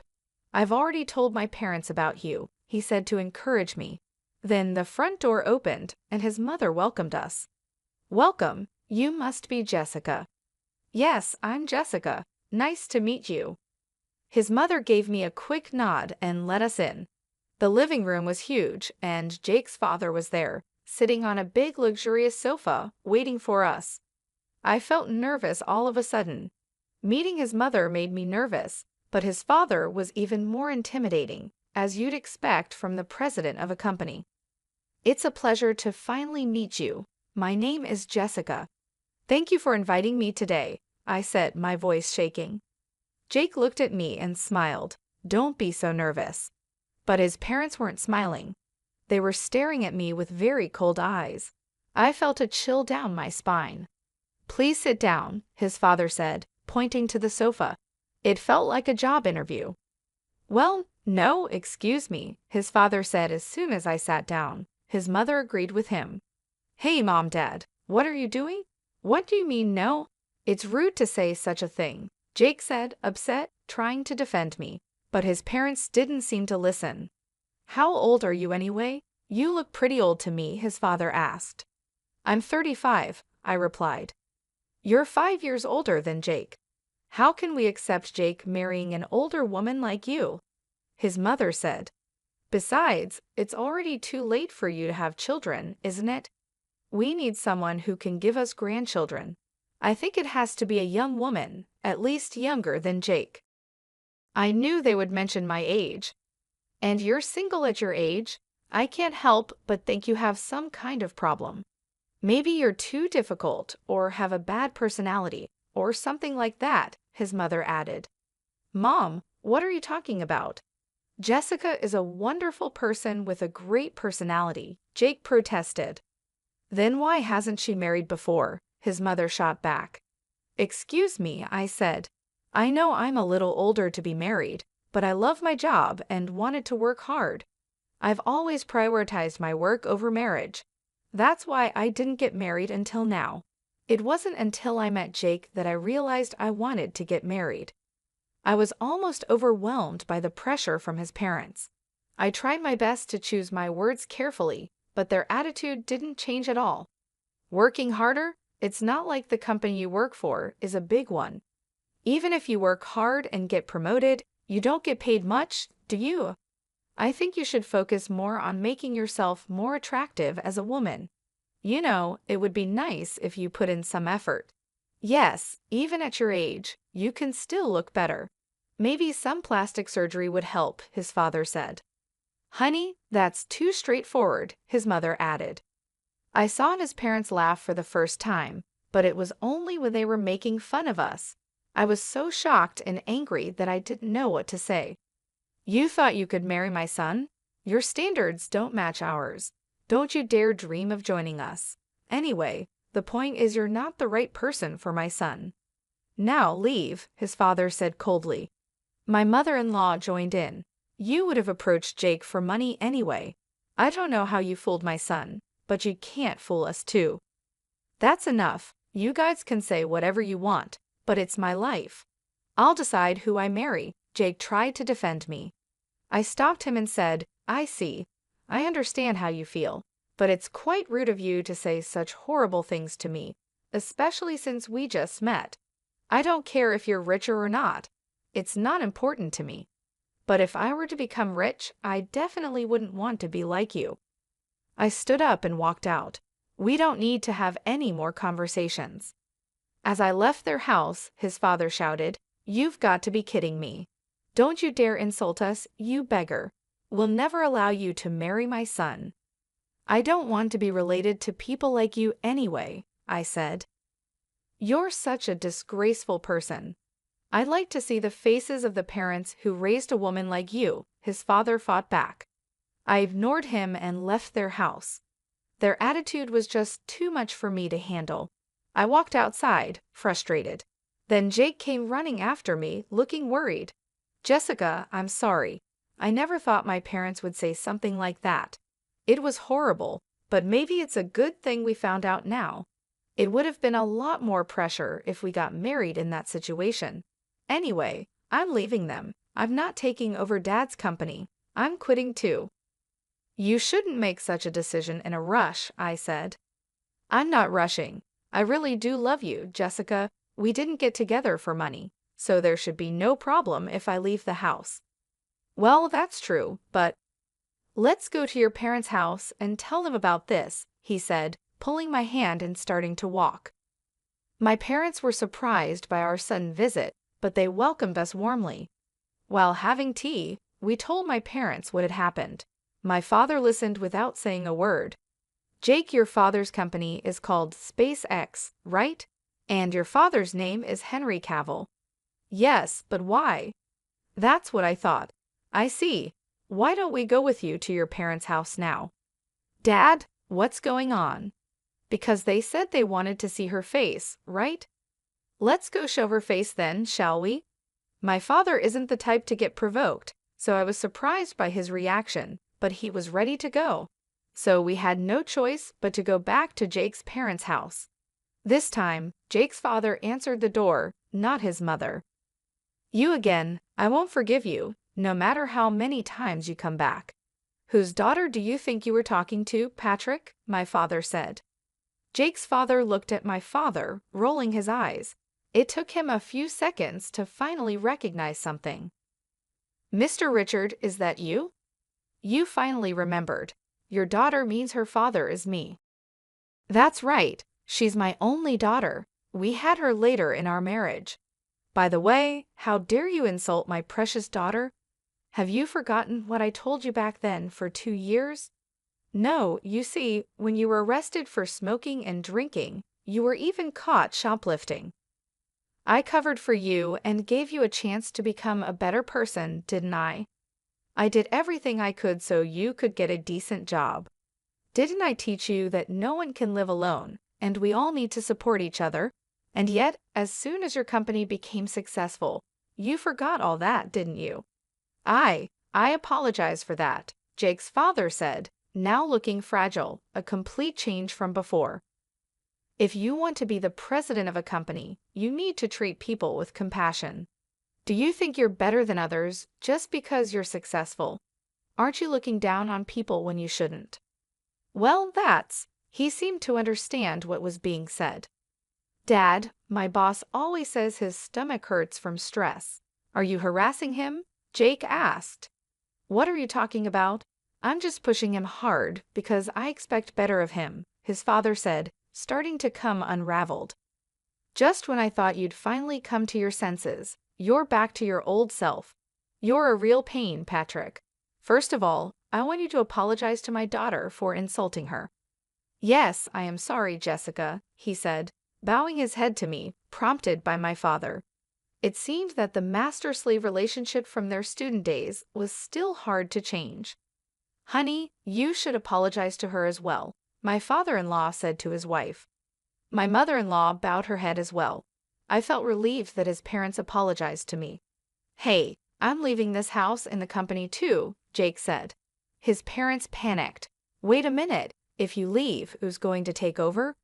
Your father's right, you're the only one we have left. I'm sick of you controlling everything in my life, Jake replied. I covered for you and gave you your chance to become a better person, didn't I? My father said, his voice steady and strong. I did everything I could so that you could get a decent job. Didn't I teach you that no one can live alone, and we all support each other? And yet, as soon as your company is successful, you forgot all that, haven't you?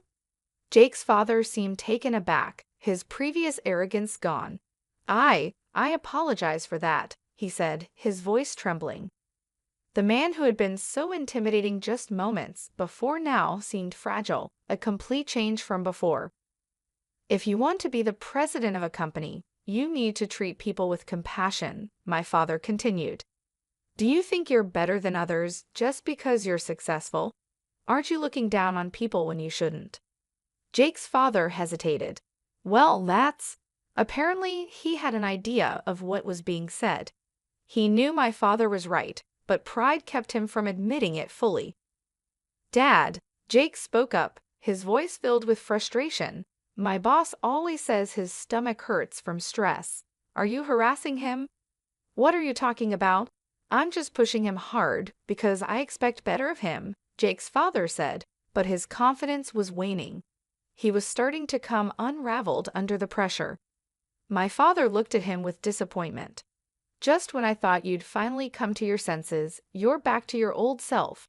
You're a real pain, Patrick. First of all, I want you to apologize to my daughter for insulting her. Jake's father looked at me, his face a mixture of shame and regret. Yes, I am sorry, Jessica, he said, bowing his head to me, compelled by my father's firm stance. It was clear that the power dynamics from their past were still deeply ingrained. Honey, you should apologize to her as well, Jake's father said to his wife, who nodded and bowed her head too. I felt a wave of relief wash over me as his parents apologized. It was a small victory, but it meant a lot. Hey, I'm leaving this house and the company too, Jake announced, his voice steady and resolute. His parents' eyes widened in panic. Wait a minute, if you leave, who's going to take over? His mother asked, her voice trembling. Your father's right, his mother added, desperation creeping into her voice. You're the only one we have left. Jake shook his head, his resolve unshaken. I'm sick of you controlling everything in my life. I've made my decision. My father stepped forward, his presence commanding the room. Patrick, it's time you learned that respect and kindness are more important than wealth and status. You've been given a chance to change. Don't waste it. With that, we left the house. Jake and I walked away together, leaving behind the toxic environment that had tried to tear us apart. It was the beginning of a new chapter for us, one where we could build a future based on love, respect, and mutual support.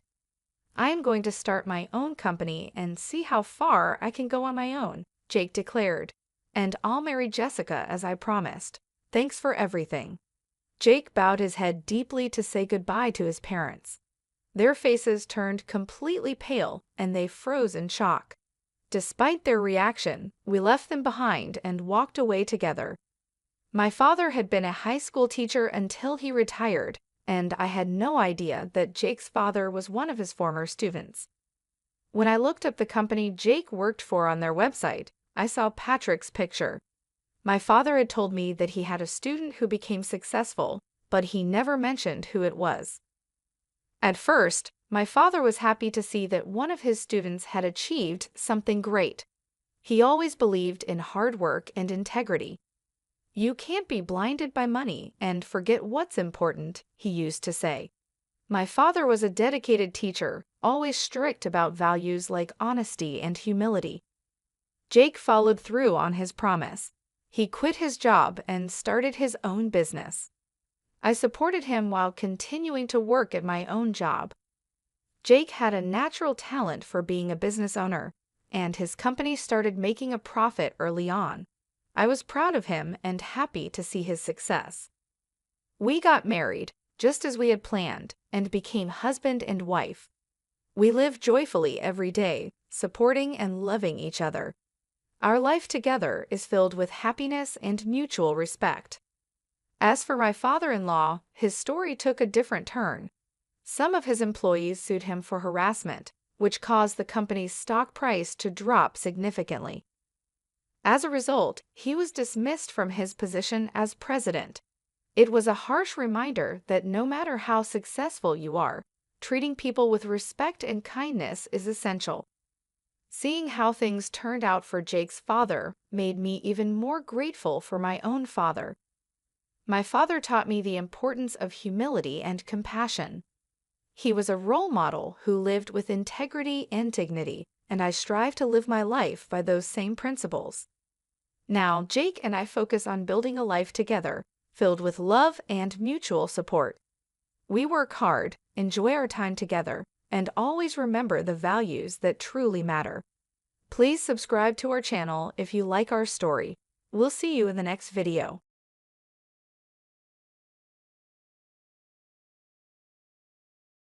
I got pregnant with the boss's kid and will soon become his wife. At that moment, something inside me snapped. Michelle, my husband's mistress, had been mocking me, showing off her youth and trying to prove she was better than me. She even took my job as the president's secretary, and now she wants my husband too. I decided I wouldn't hold back anymore. I was determined to make them both suffer. I signed the divorce papers that Scott gave me, but I got a lot of money in return. Scott and Michelle got married in France with a grand ceremony. A week later, I got a call from Michelle. "Hey, Scott hasn't come home. As his ex-wife, you must know where he is, right?" Michelle's voice was frantic. I laughed maliciously. Just as I had expected, I kept quiet, but I exposed Scott's terrible secrets. "My name is Kelly. I'm 61 years old and work as the president's secretary at my husband Scott's company.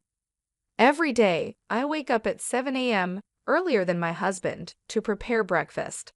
Then I go to work alone, tidying up and cleaning the president's office to make sure Scott works comfortably. At 9 a.m., Scott arrives at the office. "Thank you, Kelly, you cleaned again today," he says.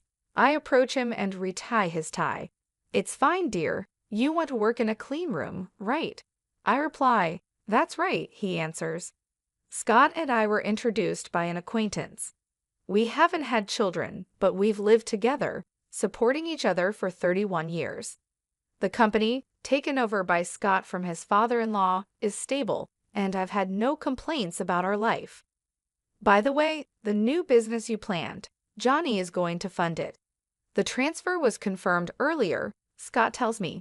"That's great. John seems to like you." "Your negotiating helped a lot," I respond.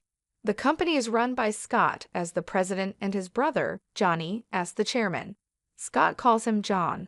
"Remember, Johnny funded another business you planned before. Aren't you proceeding with that?" I ask. I casually asked Scott, and he looked annoyed. "It's fine, I'll handle it." "Nothing special on today's schedule, right?" he said. "Yes, because you mentioned it before," I replied. Scott smiled contentedly. "Good, good. Then, Kelly, there's someone I want to introduce to you. I'll bring them here, so wait for me." "Understood," I said, feeling uneasy about his words. Soon, I heard laughter from the hallway, Scott's voice and another, younger woman's voice. As I wondered about their friendly demeanor, the office door opened. "Kept you waiting, huh, Kelly?" Scott said, looking pleased. But I was too focused on the woman sitting next to him to respond. She was very young, with long, neatly arranged hair. She wore a miniskirt that revealed her thighs and a camisole that exposed her chest. It was like she was dressed for a night out, but she wore it confidently. I was astounded by her youth. "This is Michelle. She'll be working here from today," Scott said. "Nice to meet you," Michelle added. I was dumbfounded. Was this a joke? My husband introducing a young woman to me was hard enough to handle. Moreover, we don't hire fresh graduates. "Excuse me, but how old is Michelle?" I asked. "She's 24. I met her at a bar with friends. We hit it off. She's young and fresh and gives me energy. Don't you think she'll boost the morale of our employees?" "Ah, yes," I managed to say, seeing my husband's radiant expression. "Then, Kelly, please teach Michelle the ropes." "Michelle is going to work as a general employee, right? Then wouldn't it be better if—" I started. "Oh, I forgot to mention, we're going to have 2 secretaries from now on. So please teach Michelle the secretary work." "2 secretaries? Is that necessary?" I asked, feeling a pang in my heart. "Well, you're getting on in years. It's okay to pass on work to the younger ones." Scott laughed lightly, and it hurt. "The way you say it," I thought to myself. "Then take care. I'm going out for a bit on a personal errand. I'm counting on you to show her the ropes." With that, Scott left Michelle and me alone in the office. I took a deep breath to calm myself. Once Scott decides on something, he tends to rush into it and often regrets it later. This has happened many times throughout our marriage. It's useless to argue at times like this. For now, I'll just do as he says. It's bound not to work out anyway. Hey, Kelly, Michelle tapped my shoulder. Yes, I replied. How old are you, Kelly? She asked. It felt wrong not to answer after asking her age. I told her the truth. I'll be 61 this year, but my sincere feelings didn't reach Michelle. What? You're as old as my grandmother. Poor thing, you could die any time and yet you still work. That's kind of sad, she said. I gave a wry smile. I like my job. It's not sad. Oh, I see. The sad one is the boss, right? Whether he's at home or at work, he's always with an old woman. Really poor thing. With each word, my face grew more strained. What exactly are you trying to say? You don't get it. I guess when you get older, your brain starts to slow down. Michelle let out a big sigh and said clearly, being young and beautiful, I have higher status than an old lady like you. You understand, right? Her smile was full of confidence, and I shivered. I couldn't stay silent any longer. You know, you should learn some common sense. Did I make you angry? Is it menopause? She asked. You get angry so quickly. It must be hard to keep working if you get upset over such things. Plus, with menopause, you sweat a lot and get short of breath, right? It's embarrassing to try so hard. Maybe it's time for you to retire. As I stood there, dumbfounded, Michelle laughed and whispered in my ear, Why don't you retire as president's wife too? I shuddered. This person intended to take Scott away from me. I couldn't help but raise my voice. Enough is enough. With that kind of intention, I can't teach you anything. Leave the company right now. I expected a quarrel, but Michelle looked at me with tears streaming down her face. I'm sorry. I just wanted to get along with you, Kelly, and made a joke, but it was too much. Too much. Michelle collapsed to the floor, sobbing like the heroine of a tragedy. I'll leave this company. Thank you for everything. Michelle ran out of the room. What is happening? Overwhelmed by the sudden turn of events, I stood there dumbfounded until Michelle returned with a red-faced Scott in tow. What are you doing? His sudden yell made me tremble. What's wrong, dear? I heard from Michelle you yelled at her. It's because she said something terrible. Don't lie. I've been listening to your conversation. Michelle had recorded our argument on her mobile phone. The recording started from the moment I scolded Michelle, giving the impression that I suddenly blamed her without reason and made her cry. That's why she apologized so sincerely, sobbing and all. I bit my lip in frustration. You don't believe me. Believe Michelle. She came to me crying about what you did. There's a recording. It's clear whose words have more credibility. A secretary who bullies employees is fired as of today. I couldn't believe it. I had always supported Scott both at home and at work. Now he was abandoning me for Michelle, who just joined the company. Wait, then who will do the secretary's job? I asked. It's decided. Michelle will do it, Scott said. That's impossible. And what about you? I swallowed the words that almost slipped out and tried again in a way only Scott and I would understand. You know about your hobby. I'll handle that myself. I prefer pure and cute Michelle over you, who lies to me. Besides, a young and beautiful girl like her suits me better than you do, don't you think? Scott narrowed his eyes happily and looked at Michelle beside him. She looked up at Scott with adoration and flashed a brilliant smile. Then she turned to me and stuck out her tongue just a little. I protested to Scott many times, but he wouldn't listen. The job of a secretary is not easy, despite my insistence that Michelle couldn't handle it.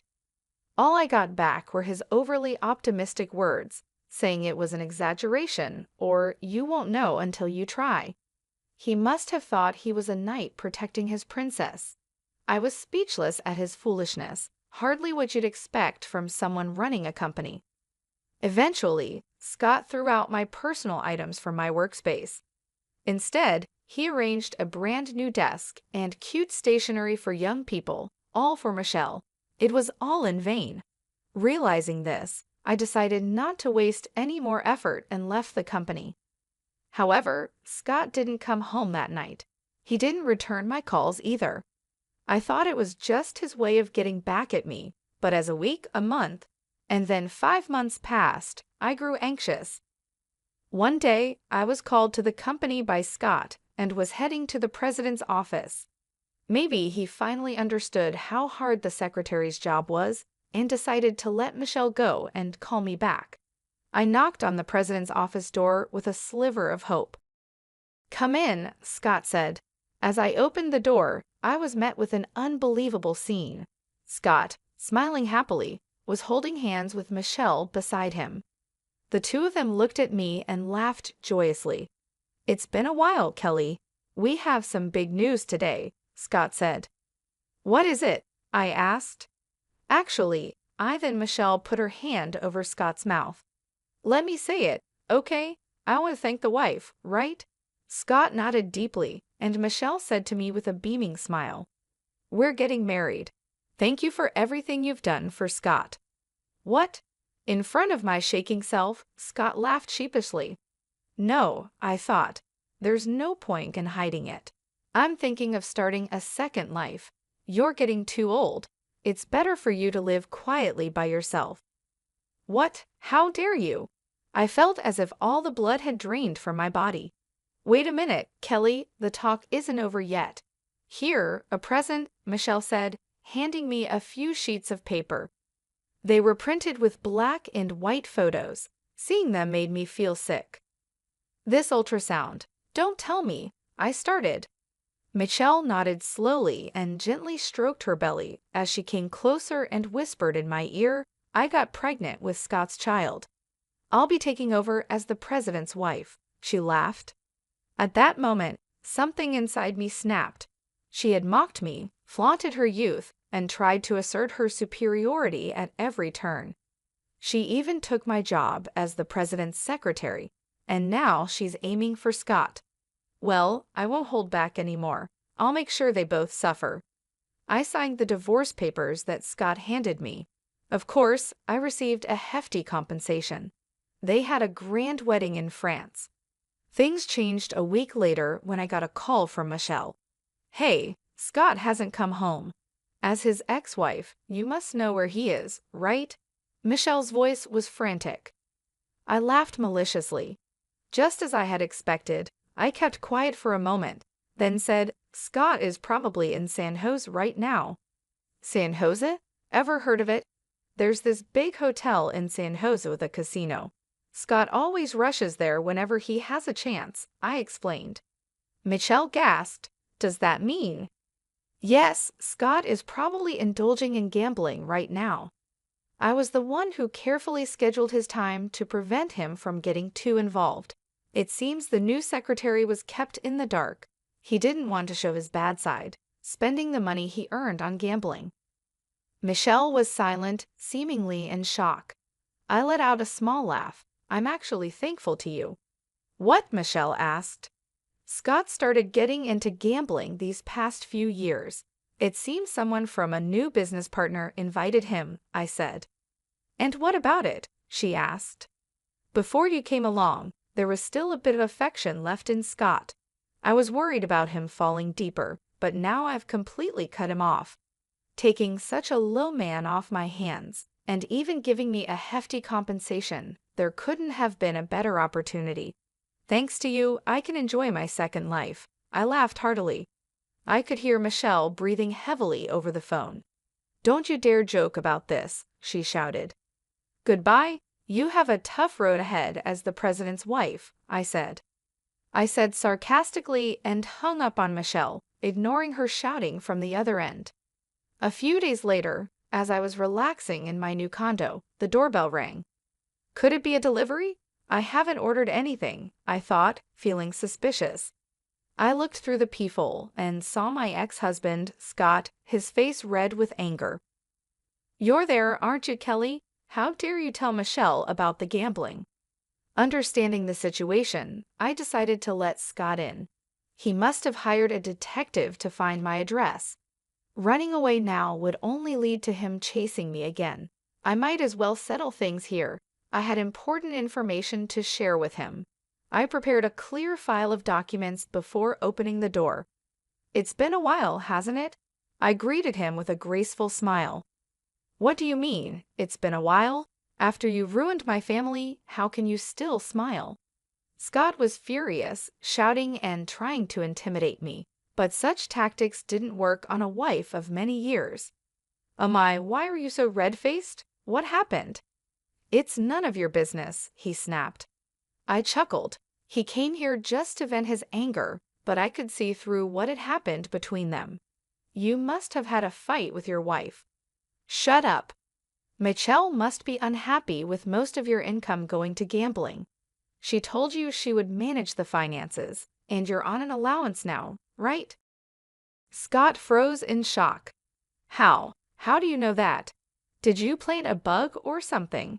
He asked seriously, and I burst into laughter. You did the same thing with me when your gambling came to light. You said, "What's wrong with spending the money I earned on my hobby?"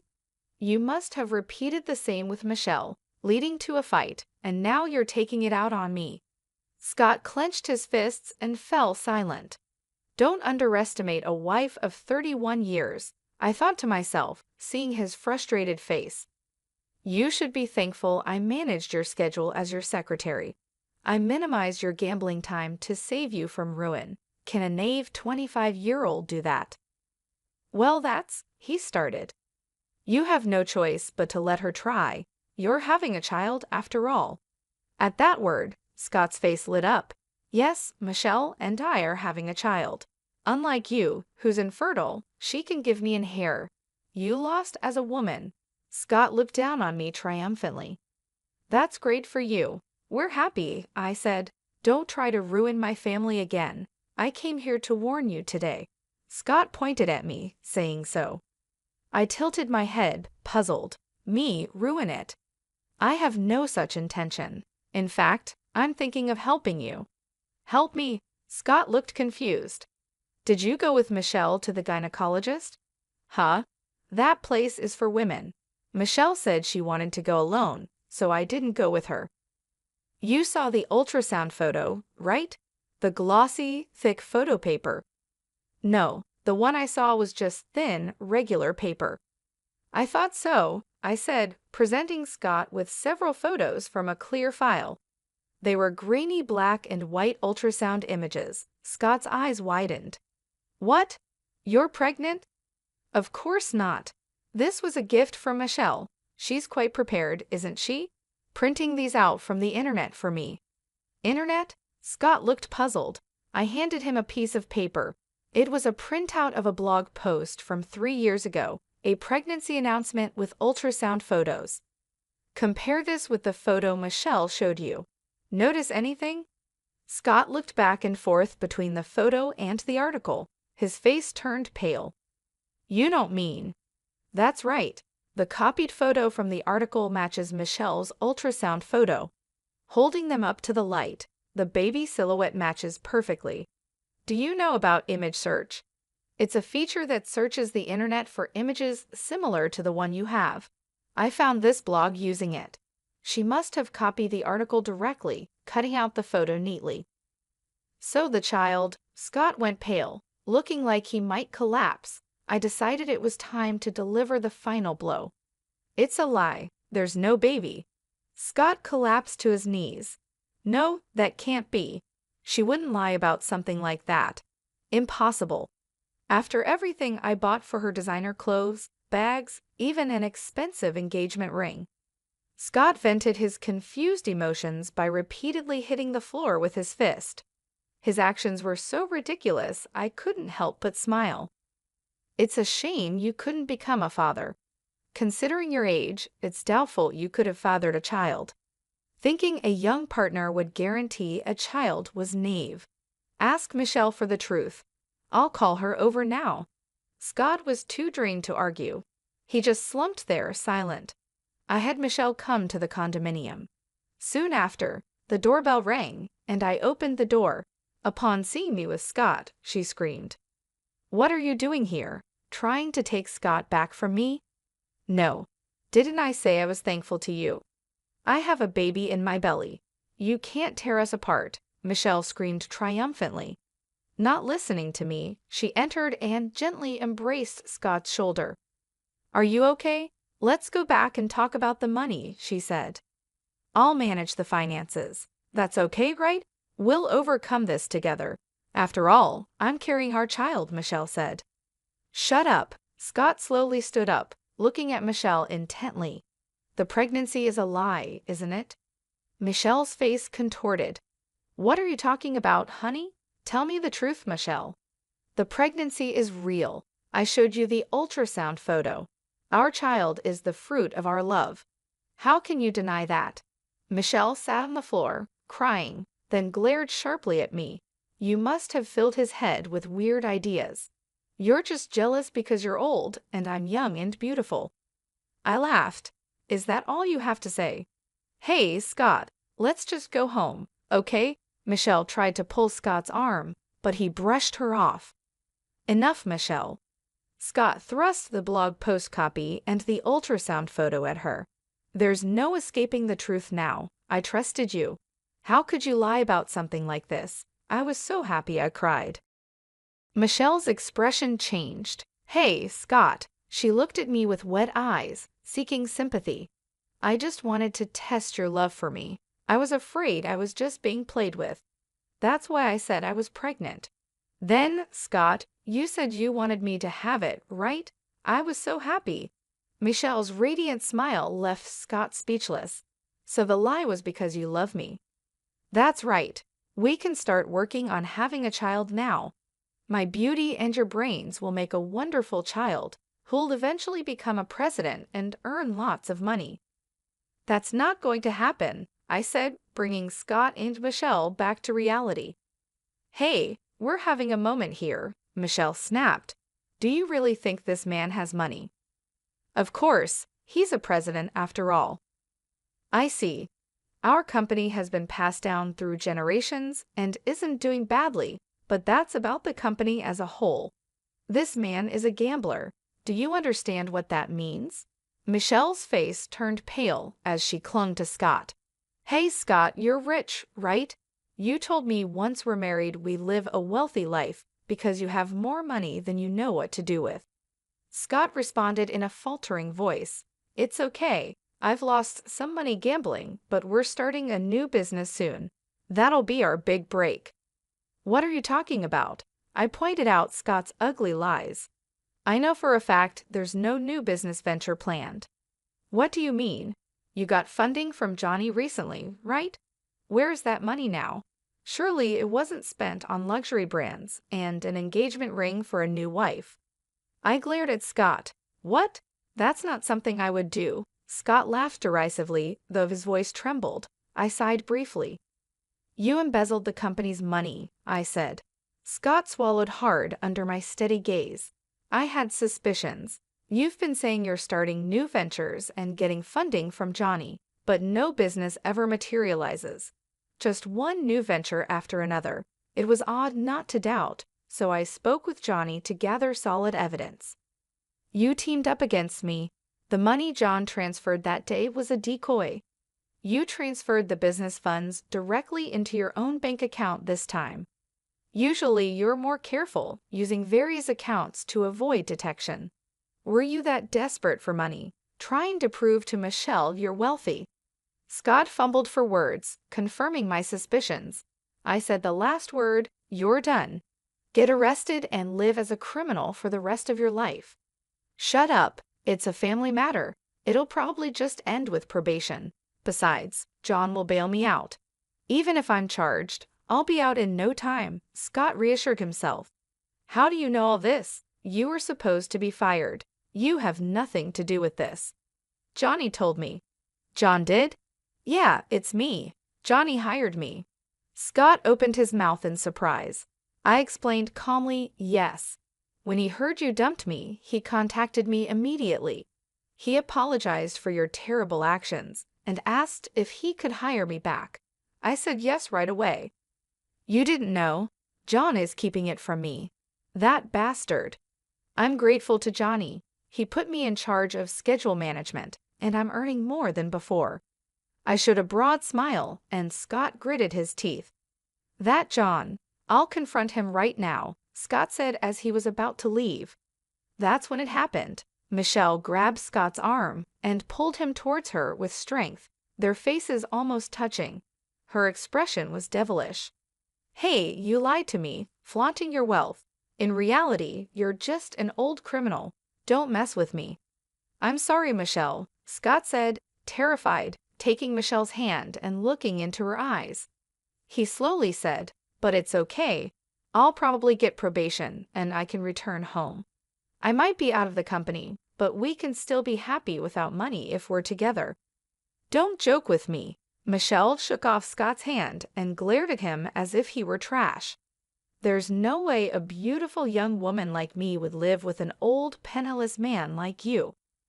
I lied about being pregnant to get us to marry. What a waste of time. The worst. Michelle shoved Scott aside and left the room. Michelle, wait for me, Scott called out, but Michelle shut the door behind her. He stood at the entrance like a ghost. I spoke to Scott. Please leave. This is my house. Kelly, can't we start over? Me as the president and you as the secretary like before? Scott tried to charm me with a smile, but I flatly rejected him. It's impossible. I hate you. I never want to see your face again. Scott's eyes widened, and he started to tremble. Enough of that, I said, opening the door and pushing him out. I locked the door and began watching TV. Scott quietly left, realizing it was all over. Later, Scott was arrested. He thought Johnny would bail him out, but that was wrong. He was taken to a cold jail cell alone. Scott was arrested for embezzling funds entrusted to him by Johnny. Besides, he had told suppliers and related companies he was starting new ventures, asking for loans, and then diverting those funds to his personal account for private use. Scott received a sentence without probation and won't be out for several years. As for Michelle, she was suspected of conspiring with Scott and was investigated. Though no evidence of conspiracy was found, the police discovered she had been skimming money from various businessmen, approaching wealthy-looking men in bars, becoming their girlfriend, and then claiming she needed money for a pregnancy or a parent's surgery. Essentially, Scott was also a victim of Michelle's scams. Michelle was arrested for fraud. Both of them ended up in the care of the police. Half a year has passed since Scott's arrest. I am still working with Johnny, trying to recover the company's image. It's not easy, and Johnny is always worried. I want to support him, feeling grateful to him. One evening, I returned to the company with Johnny. He sank deeply into his chair and exhaled. It's been a tiring day. We had a series of business dinners. Johnny looked into my eyes and smiled. Ah, but thanks to you, Kelly, for picking a good restaurant. We had an enjoyable meal. Many of the clients are around my age, so they appreciated the healthy yet luxurious dining experience. Plus, none of them knew about today's place. It was like a surprise. Thanks to that, the conversation flowed well. Thank you. Johnny wore a gentle smile. Unlike Scott, Johnny is always calm and composed. When he speaks with someone, he always uses polite language, and his sincere character is evident. I find Johnny's personal charm appealing. It's too kind of you to say, I replied. I thanked him. Johnny sighed contentedly. To think someone as capable as you was Scott's spouse is truly surprising. I chuckled lightly. Former spouse, I have no relation with him anymore. Right, he said.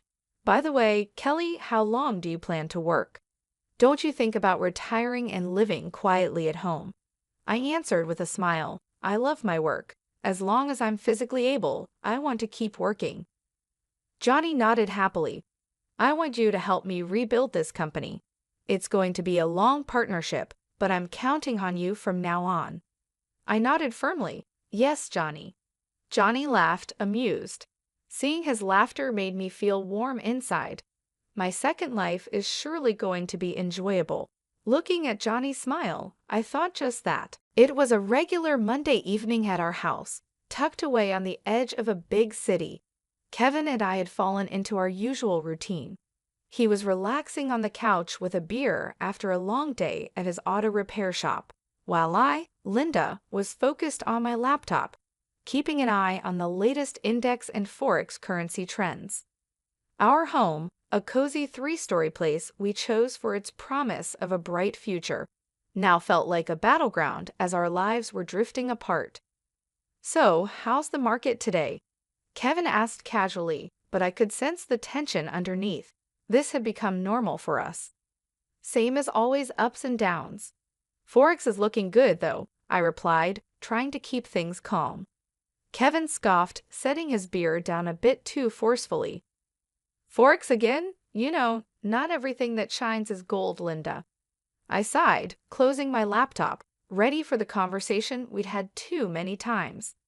"And not every car that comes into your shop is worth fixing, but you do it anyway because you see the value in it." "Why can't you see the value in what I'm doing?" "Because cars are real, Linda. You can touch them, fix them, sell them.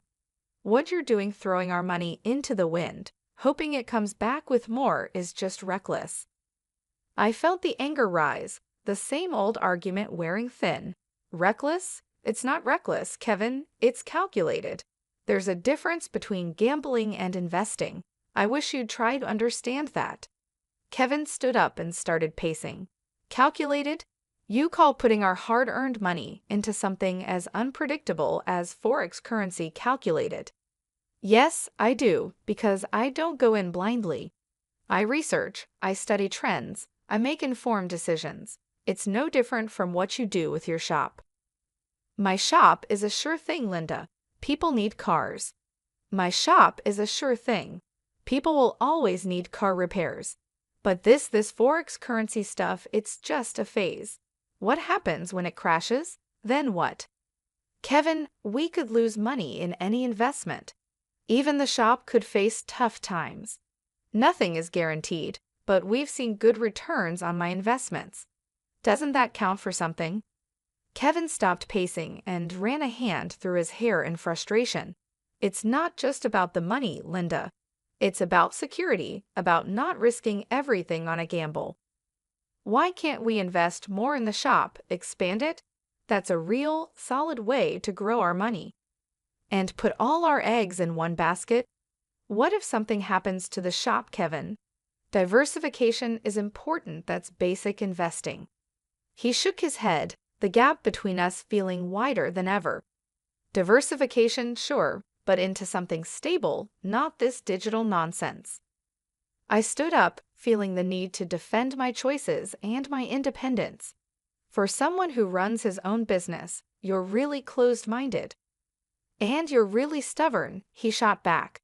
"All I'm saying is we could be using that money to build something lasting, something real, not just numbers on a screen." As usual, the conversation was going nowhere. "Let's just agree to disagree, okay? I won't criticize how you run your shop, and you don't criticize my investments." Kevin sighed, the fight draining out of him. "Fine, but just remember, Linda, when all this blows up in your face, don't say I didn't warn you." The tension between Kevin and me wasn't the only strain in our lives. His family dynamics added another layer of stress.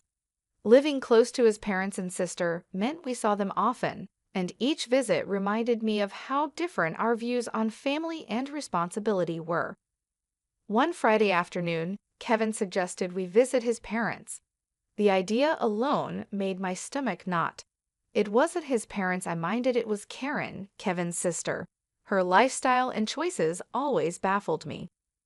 "Come on, Linda, it's been ages since we saw them, and Mom's been asking about you. You know Dad is fighting cancer," Kevin pressed, noticing my hesitation. "Yeah, I bet Karen's missed me too," I muttered, my sarcasm not lost on Kevin. "Look, I know you two don't get along, but can't you just, I don't know, try for me?" He sighed. I agreed, "Fine, but I'm not staying if she starts talking about one of her shopping sprees." When we arrived, Karen was already there, showing off her latest designer bag. The way she acted, like she was better than everyone, immediately annoyed me. "Look at this, just got it yesterday. Isn't it fabulous?" she gushed, barely noticing us. "It's something," I managed to say, holding back my irritation. Kevin's mother, unaware of the tension, welcomed us. "Linda dear, so glad you could make it. You two should visit more often." The afternoon dragged on with Karen taking over the conversation, talking about her latest vacation and shopping adventures. I tried to stay calm, barely speaking, but my patience was running out. "So Linda, still playing with your index and bits?" Karen sneered, her tone full of contempt. "It's called investing, Karen. You should try it sometime, instead of wasting money on things you don't need," I shot back, my annoyance slipping out. Kevin gave me a warning look, but it was too late. Karen scoffed. "Investing? Please, like gambling online is something to brag about. At least when I spend money, I have something to show for it." "Something to show until it goes out of style next season," I retorted, unable to hold back. "That's enough, both of you," Kevin's father cut in, his voice firm. "We're here to enjoy each other's company, not to argue." The rest of the visit passed in uncomfortable silence. As we left, Kevin couldn't hide his frustration. "Linda, why do you have to provoke her? Can't you just let it go for one afternoon?" "Me, provoke her? She's the one who started it with her snide remarks. I'm just not going to sit there and take it, Kevin. Sometimes I wish you'd try a little harder for the sake of peace." "Try harder, Kevin. I'm not the one splurging on luxuries and flaunting them in everyone's face. Why doesn't anyone tell her to stop acting like a spoiled brat?" "Because she's family, Linda. We look out for each other, even if we don't always agree with what they're doing." "That's the thing, Kevin. Looking out for each other is one thing, but enabling bad behavior is another. There's a difference, and it's about time someone pointed it out to her." Kevin sighed, the weariness clear in his voice. I know, but what can we do? She's set in her ways, and Mom and Dad aren't going to change how they treat her. It's not just about Karen, Kevin. It's about us too. How are we supposed to plan for our future when there's always going to be this financial black hole in your family? "We'll figure it out, Linda. We always do." The news hit us hard and fast. Kevin's dad, Mr. Thomas, had lost his battle with cancer. One moment we were talking about treatment options, and the next, we were mourning. Amid the shock and grief, Karen took charge of the funeral arrangements. It wasn't long before she dropped a bombshell. Sitting in our living room, Kevin looked like a storm cloud had settled over him. "Linda, Karen says the funeral is going to cost $90,000. She expects us to cover half." I almost choked on my tea. $90,000? Kevin, that's crazy. Are we paying for a funeral or a royal wedding? Kevin's face darkened, his eyes narrowing. "Now's not the time, Linda. This isn't about the money. It's about giving my dad the send-off he deserves. $90,000? There has to be a mistake. That's just too much." Kevin's voice rose, and I could see the vein in his forehead pulsing. "My dad just died, Linda, and here you are, arguing over money. What's wrong with you?" I flinched at his harshness. "I'm not arguing, Kevin. I'm just shocked. We've never even spent that kind of money on our own house." Kevin stood up abruptly, his chair scraping the floor. "You know what? I don't need this. I don't need you telling me what's too much for my father's funeral. If you can't look past your spreadsheets for once, maybe you should just stay out of it." His words hurt, but I swallowed my response. This was grief talking, not my Kevin. "I'm sorry, Kevin. I'll transfer the $50,000 to Karen. It's just, this is a lot to take in." Kevin paced the room, his hands buried in his hair, a gesture of frustration I knew all too well. "Yeah, well, it's not just about the money, Linda. It's about doing right by him. And if that means paying whatever it costs, then so be it." When I confirmed the transfer to Karen, Kevin barely acknowledged it. He seemed lost in his own world of grief and anger. The distance between us felt immense, even though we were just a few feet apart in our living room. Walking into the funeral agency, I felt the weight of the world on my shoulders. The past few days had been a blur of grief and confusion, but nothing could have prepared me for what I was about to find out. "I'm here for Mr. Thomas's funeral," I told the woman behind the counter, trying to keep my voice steady. She looked up from her computer with an apologetic expression.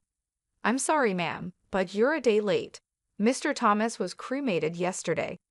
My heart stopped. What? But I was told the funeral was today. She shook her head gently, her eyes full of sympathy. "The family requested to move the date forward. I'm very sorry for your loss and the confusion." I stood there in shock, my mind racing. How could Kevin not tell me? Why was I kept in the dark about such an important change? Fuming, I dialed Kevin's number, my fingers shaking with anger and disbelief. "Kevin, why didn't you tell me the funeral was moved? I just showed up like a fool, only to find out I missed everything." Kevin's voice was cold and distant. "Because I didn't think you cared, Linda. All you've done is complain about the costs and question every decision. Why would I think you'd want to be there? Because he was my father-in-law, because I'm your wife. How could you just leave me out like that?" My voice cracked, a mix of hurt and fury. "Well, maybe not for long," he shot back, and I could hear the bitterness in his voice. "What's that supposed to mean?" I demanded, my heart sinking. "I'm done, Linda. I can't do this anymore. I can't be with someone who's so indifferent. You care more about your bitcoins and index than this family. I've got the divorce papers ready." His words hit me like a slap in the face. Divorce? Was he serious? You're kidding, right? Over this? Kevin, we can talk about it. We can work things out. "No, Linda. It's too late. The house is going up for sale. We'll split everything and go our separate ways." That was it. I was speechless, the reality crashing down on me. This wasn't happening, it couldn't be. Stunned, I wandered back to the parking lot, feeling lost. As I was heading back to my car, I saw Karen pulling in, driving a brand new luxury car. The sight of it made my blood boil. "Nice car, Karen. Where'd you get the money for this inheritance?" I asked, trying to keep my voice steady. Her smile didn't reach her eyes as she casually tossed her hair back. "Yeah, something like that. Dad left me a little something." The way she talked about her father while carrying shopping bags, without a hint of sadness, was infuriating. "A little something, huh? Looks like mourning is treating you pretty well." Karen's smile faded, replaced by a smirk. "Well, we all grieve in our own ways, don't we? Some of us invest in index, and some of us in cars." I clenched my fists, the unfairness of it all burning inside me. This was all wrong. Kevin and I were falling apart, and here was Karen, benefiting from the chaos. "Enjoy the car, Karen. Looks like it cost a pretty penny, or should I say, a pretty dollar." She laughed, a hollow sound that echoed in the empty parking lot. "Oh, Linda, always so worried about money. Don't worry, it's all been taken care of." I watched her walk away, her laughter lingering in the air. The man I loved wanted nothing to do with me, and the family I had tried to be a part of was showing their true colors. The days after the funeral felt like I was walking through a thick fog of disbelief and betrayal. The weight of the divorce papers in my bag felt like a heavy burden, a constant reminder of my crumbling marriage. But the sight of Karen's new luxury car planted a seed of suspicion that I couldn't ignore.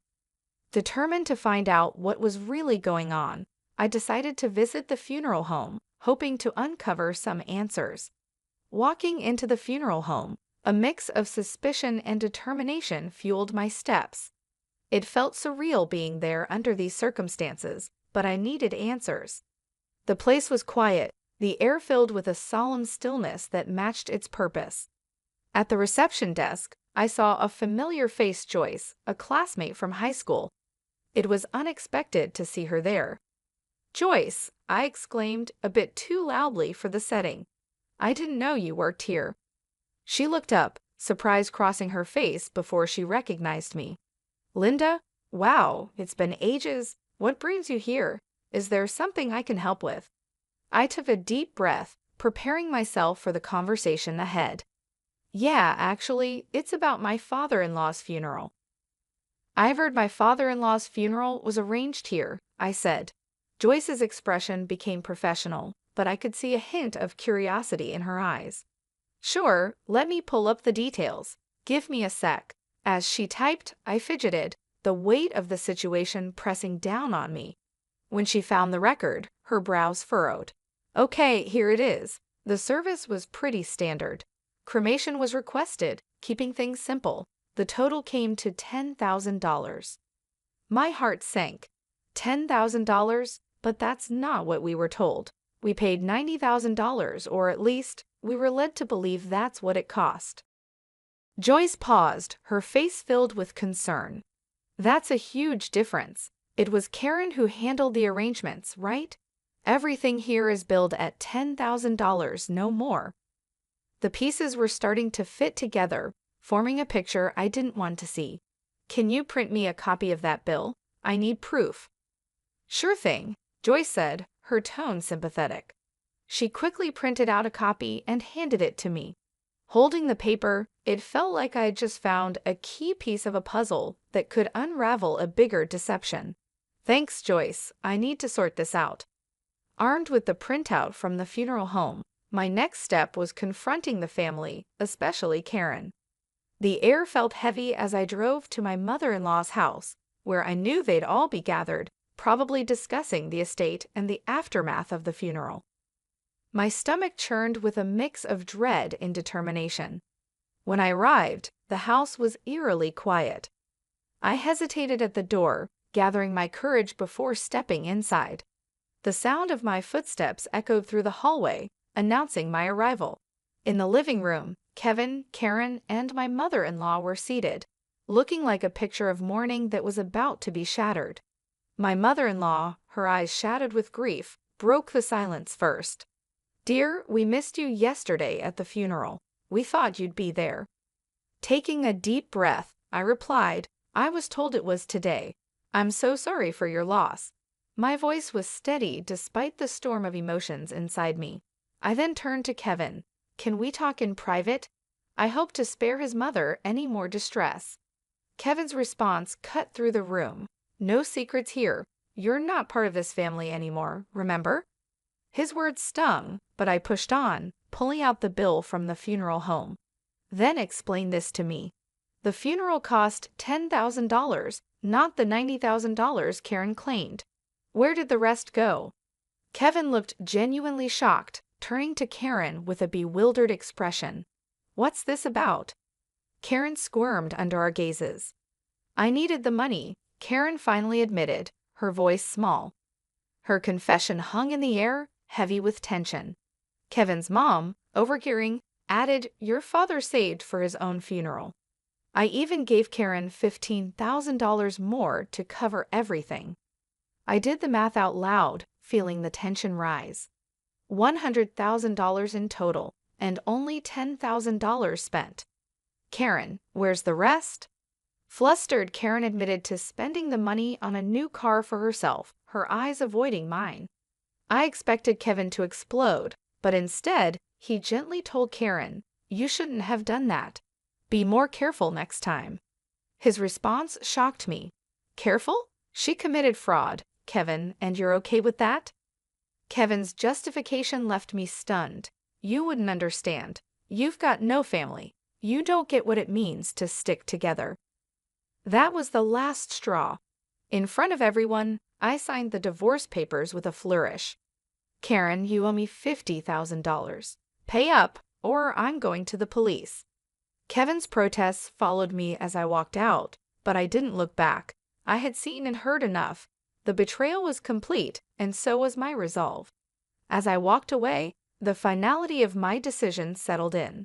There was no going back, only forward, away from the lies and deceit that had tainted what I once considered family. Packing up my life into boxes felt surreal, like I was watching someone else's story unfold. The for sale sign outside the house was a stark reminder of how final everything was. By afternoon, I was settling into a small apartment that felt more like a fresh start than a downgrade. That evening, as I was sorting through the remnants of my past life, my phone rang. Kevin's name flashed on the screen, a name I no longer felt any attachment to. I answered, curiosity overtaking my resentment. "Linda, you need to back off from Karen." Kevin's voice came through, harsher than usual. "Back off?" I laughed, cold and sharp. "Not a chance, Kevin. She took from me, and I want it back. Your sister is a thief." Kevin was silent for a moment. "She's family. You wouldn't understand." "Family?" I scoffed. "That ship has sailed, Kevin. As far as I'm concerned, you and your sister are just people I used to know." He tried to argue, but I cut him off. "Save it. Karen has 3 weeks to return my money, or I'm pressing charges, and you stay out of it. You're nothing to me now." Hanging up, I felt a mix of sadness and liberation. The man I once loved was now just a memory. The man I once loved had become just another obstacle in my path to reclaiming my life. 3 weeks later, a knock at my door signaled the return of my $50,000. Karen stood there, her posture defiant, a smirk on her lips. "Here's your money," she spat, thrusting an envelope into my hands. "Happy now, you money-grubbing witch." I took the envelope, my gaze steady. "It's not about the money, Karen," I called out. "It's about principle, about not letting you walk all over people." She laughed, hollow and bitter. "Whatever helps you sleep at night." As she turned to leave, I called out, "Just remember, Karen, karma's real. What goes around comes around." Closing the door, I leaned against it, the envelope heavy in my hand. The money was a small victory, but the real win was standing up for myself, refusing to be a victim of their greed and lies. Life had found a new rhythm, calmer, more predictable when, out of the blue, my phone rang. The number on the screen was one I hadn't seen in a while. It was Kevin, a voice from a past I had neatly put away. "Hey, I need a favor. A big one." Kevin's voice sounded more worn than I remembered. I paused, the suddenness of the call catching me off guard. "A favor? Kevin, we're past favors, don't you think?" "It's Karen. She's in deep this time. Debt's up to her eyeballs, and the wolves are at the door. We've sold everything, the house, the shop, it's still not enough." His words took a moment to sink in. "And you're calling me? Why? I'm not part of the circus anymore, Kevin." He sighed, the sound of desperation clear. "Come on, don't be like that. You got out, made it big with your trading. Can't you spare something for old time's sake?" I couldn't believe what I was hearing. After everything, he still saw me as a lifeline for their mess. Spare something for her, after she nearly ruined us with her lies? You've got some nerve, Kevin. "It's not just for her, it's for all of us. You wouldn't be where you are without me, don't forget that," he countered, his voice edged with bitterness. A short, sharp laugh escaped me. "Where I am is despite you, not because of you. You think I owe you. That's rich." There was silence on the line, heavy and uncomfortable. "So that's it then? You're going to turn your back on us?" he asked. "Us? There's no us, Kevin. There hasn't been for a long time. And as for turning my back, I think you've got me confused with someone who still cares." Hanging up, I felt a mix of emotions, anger, yes, but also relief. That chapter of my life was truly closed now. Sitting in the living room of my new house, a place that finally felt like home, I knew I was ready to move on. I had earned with my hard work and determination. I realized how far I had come. This was my sanctuary, built not on lies and manipulation, but on my strength and effort. "Hello, Amy. Please come to Aita restaurant across from the station right away. The whole family is here waiting for you." "Aita restaurant? You mean that French restaurant place?" "What do you mean the whole family is waiting?" "Actually, I reserved the place. I even invited the family members who usually can't make it. The cost will be around $20,000, and I'll be paying with your credit card. Please hurry." With that, my husband James hung up the phone. "Am I paying $20,000? That's ridiculous. I just stood there in disbelief, but honestly, I wasn't surprised. I was just shocked by how foolish my husband was. He really doesn't get it. Despite having everything under control, my husband is putting himself in a terrible situation, and I'm seriously thinking about pushing him over the edge. With that thought, I left the house. 20 minutes later, I arrived at Isa restaurant. James was waiting alone and greeted me with a creepy smile that didn't match the fancy restaurant. He said the relatives were already in another room, and he started talking proudly. Amy, like I said earlier, I'm going to use your credit card freely. It may seem tough, but a wife's money belongs to her husband. It's only natural for a wife to support her husband, right? You don't have any complaints, do you? I was speechless. This was unbelievable foolishness. According to James, 25 relatives had gathered, and he had booked an expensive meal that cost $800 per person. Isa restaurant is indeed a French restaurant place, known for offering high-quality meals at reasonable prices, but my husband purposely chose the most expensive $800 option. It's like he enjoys making his wife suffer, completely unaware of the mess he's getting himself into. James seemed pretty pleased with himself in this ridiculous situation, and all I could do was laugh. A wife's wallet belongs to her husband? It's natural for a wife to support her husband? Well, I stopped that a month ago. What? You stopped being a wife? You can't just quit like that. Divorce requires formal procedures, you know that, right? James, you don't understand anything. If you did, you wouldn't have reserved such an expensive place. How do you plan to pay without money? Are you planning to dine and dash? I would never do something so foolish. Let me say it again, I'm going to pay with your credit card. If you don't like it, I'll really make you stop being my wife. Right after he said that, I pulled out a document and shoved it in front of him, showing just how clueless he was. I canceled the credit card a month ago. Here's the cancellation certificate. I brought it because I knew you wouldn't believe me. The card is useless now, so I'll ask again with no money. What are you going to do? Are you planning to run away? What? I can't use your credit card. That's impossible. That cancellation certificate must be fake. After all, the credit card I took was from your purse. If it was really canceled, why would you keep it in your purse? So you're not even hiding that you took it from my purse. I left the canceled card in there because I thought you might try to steal it. You were completely tricked. Poor thing. Amy, what's with that attitude?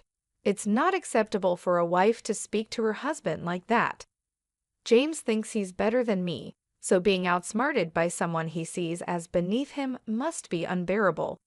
His frustration peaked, and he started raising his voice without caring who heard him.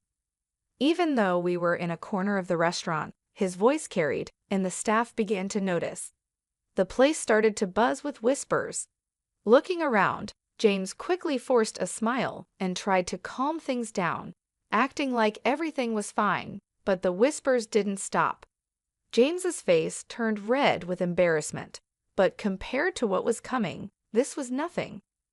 Soon after, my in-laws came over to me. It seems James's loud voice had reached the relatives as well. James, what are you doing? The relatives are all shocked. You're disturbing other guests too. Look, everyone is watching. I just got a little excited. It's nothing serious, so don't worry. It seemed my in-laws hadn't caught the details of our conversation and looked confused, but they didn't say anything more. James was smiling slightly, trying to smooth things over, but he was probably relieved inside that his parents-in-law had shown up. He only shows his true self to me, especially since he works for the company his father runs. In front of him, James always pretends to be the perfect husband. I also looked shocked, just like my in-laws, but James gave me a stern look and silently warned me, "Don't say anything unnecessary. I won't forgive you if you do." I could feel the pressure from him. He has always tried to scare me and control me with force. I used to be afraid and would do what he wanted, but this time I couldn't take it anymore. James inviting the relatives turned out to be the perfect chance to show everyone his true colors. I started talking to my in-laws about who was going to pay the bill. James planned to use my credit card, I explained. He took the card from my purse and reserved this restaurant without asking me. My in-laws were shocked. That credit card was actually canceled a month ago, but James doesn't know that and was planning to use it anyway. He doesn't have any money, so how does he plan to pay? Wait a minute, Amy, they said, confused. Are you saying James took your card and planned to pay for today's meal with it? James said he would cover the cost, which is about $20,000.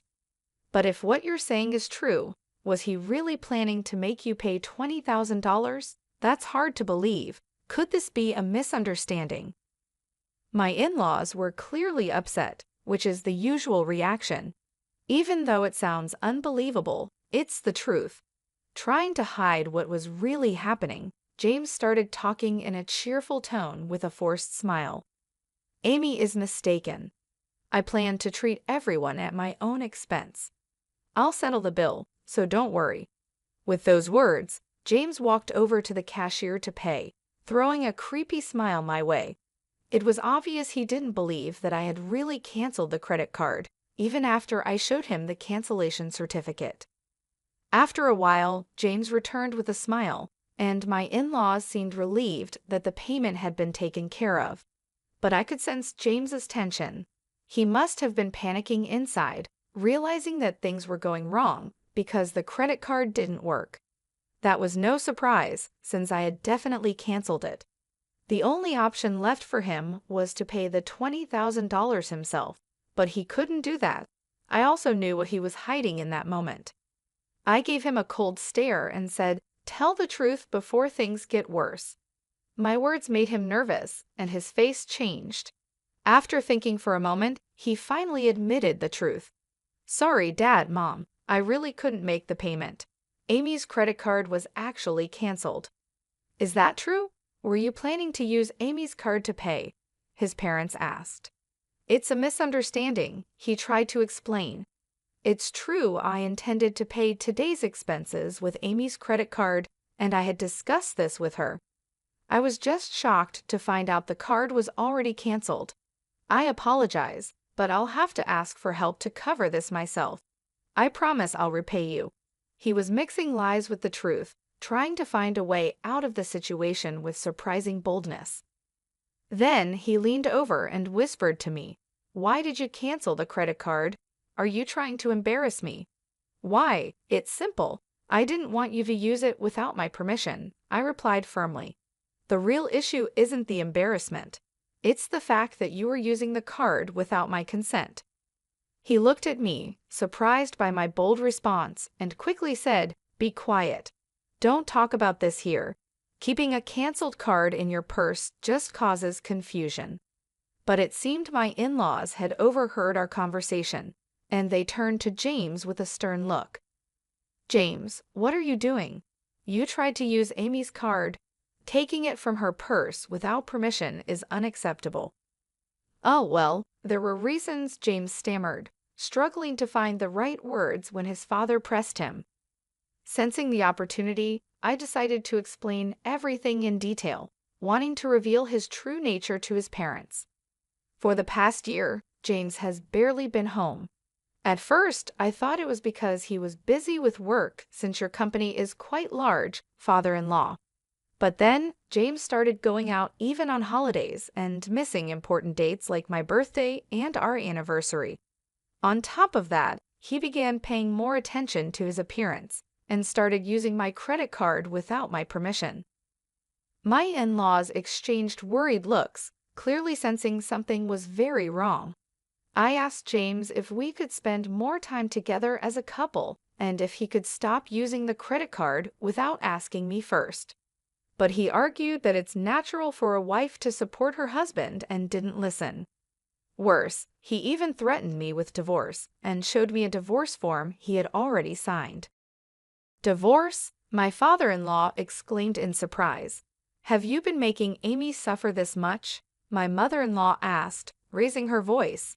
My father-in-law stared sternly at his son, realizing that his belief in James being an ideal husband was shattered. There was still hope that James would admit his mistakes, but instead, he tried to defend himself. No, that's not it. What Amy is saying isn't true. I need to look after my appearance because I'm preparing to take over as president. The meetings I attend on weekends are networking events and seminars, all part of my job. What's wrong with using joint funds for work-related expenses? If I stop earning, my wife would suffer too, James said, trying desperately to justify his actions.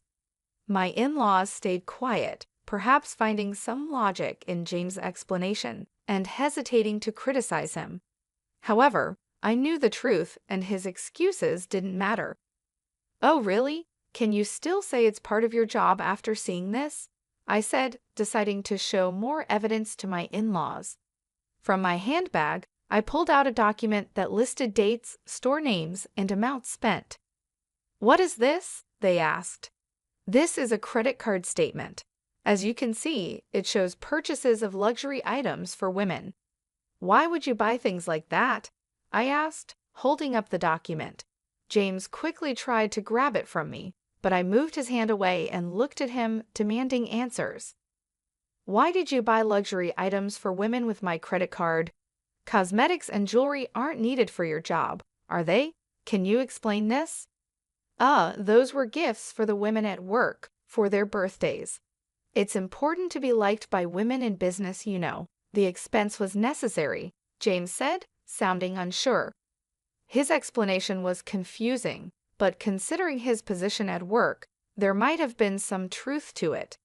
Saying it was for birthday gifts might seem reasonable, but this time his parents didn't believe him. Whatever the reason, the fact remains you used Amy's card without permission. If it was really necessary, you should have talked it over with her.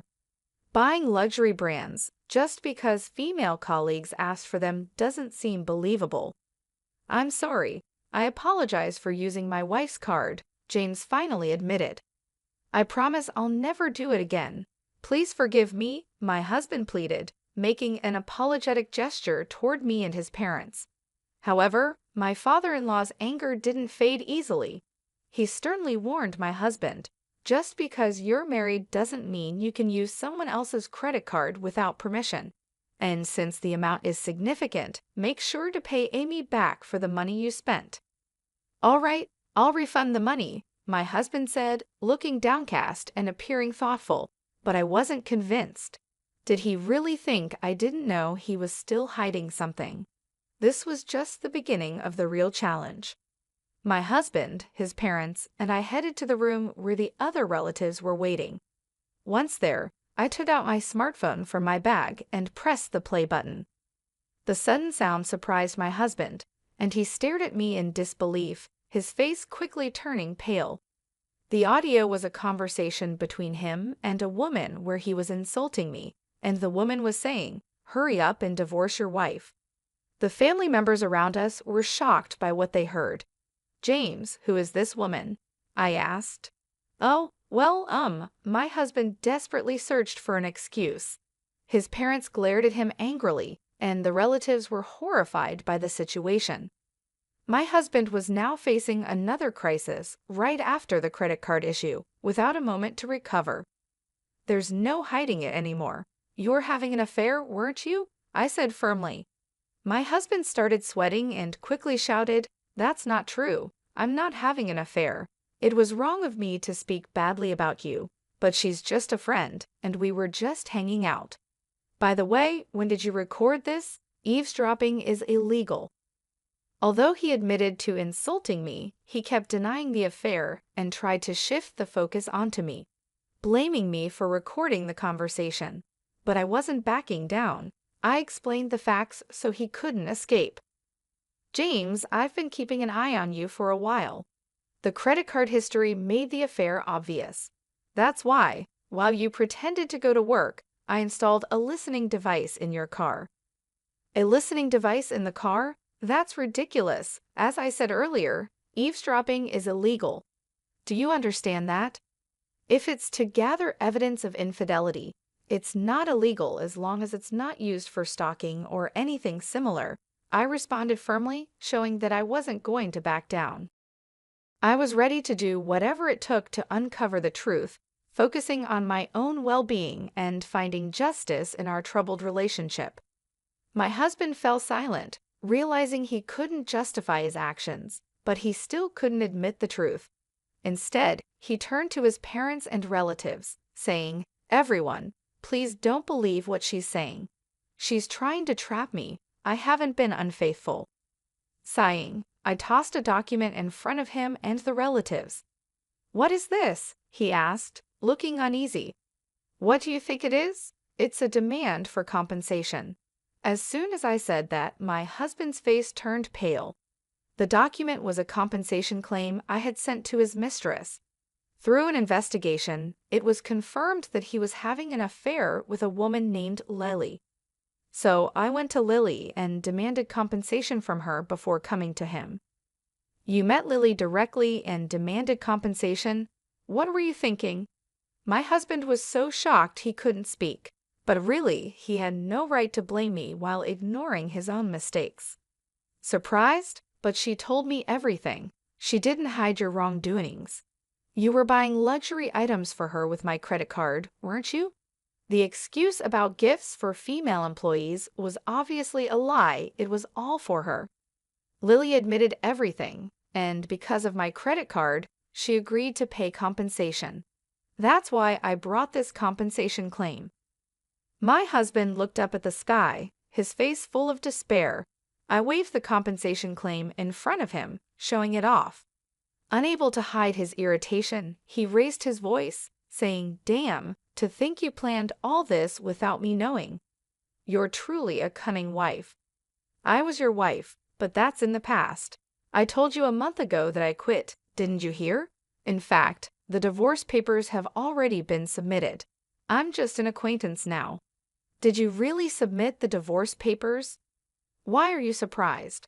"I simply submitted the divorce papers you waved in my face to try to trouble me. Everything was done through the proper procedures. Any complaints? But you shouldn't just file for divorce on your own. Divorcing without discussion is unreasonable." "It might be unreasonable, but that doesn't change the fact that you used my credit card without permission. That's why I filed the divorce papers on my own. This matter is now settled." My husband was left speechless, clearly shocked by my actions. He hadn't expected any of this. My in-laws and other relatives who were watching seemed to finally realize that my story was true. Using Amy's credit card without permission and having an affair. "To think we believed you two were happily married, and you were committing such betrayals," they said, their faces filled with anger. The entire family sternly reprimanded my husband. My father-in-law spoke firmly. "This marks the end of our relationship as parent and child. Additionally, you are fired from the company." "Fired? Just for an affair? This is too harsh. Think about it calmly," my husband protested. At that moment, a sharp snap echoed through the room. My mother-in-law had slapped my husband hard across the cheek. Tears filled her eyes, a mix of sadness, pity, and disappointment. "Just an affair? You're the one who's wrong, James. You planned to hurt Amy and then just run away." Her voice was filled with anger, and my husband had nothing to say in response. All eyes in the room stared coldly at him. "Mere an affair," he had said, revealing his irresponsibility. He had always proclaimed, "My wife's money is mine." A wife should devote herself to her husband. Such selfish attitudes were unforgivable. For a moment, he remained silent, but then, with stubborn defiance, he slowly raised his head and declared, "It doesn't matter if I'm divorced or fired. I'm going to be with Lily." "What did you say?" Everyone was shocked as my husband openly revealed his plans to marry another woman right after our divorce. He then confidently declared, "I am skilled enough to work at any company without a problem. My father's company is worthless. As long as I have Lily, that's all I need. I truly love her. Marrying her is all that matters to me." My in-laws were stunned by his words. Even after being pushed into a divorce, cut off by his family, and losing his job, my husband still remained defiant. But his arrogance was about to hit a wall. You might not know this, but Lily has been seeing several other men as well, I revealed. That's a lie. Lily loves only me. You're just jealous and making this up, he shouted back, refusing to believe it. But it's the truth. She has relationships with multiple men, and you weren't the most important to her. Not the most important. Yes, you weren't that significant to her.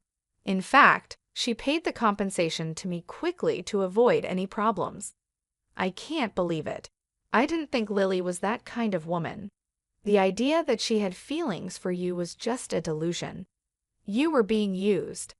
By the way, the compensation she paid me was actually funded by another man she was seeing. That's a lie. There's no way Lily would deceive me. We are going to get married. Nothing you do can stop us. My husband still couldn't accept the truth, so I calmly confronted him with the reality.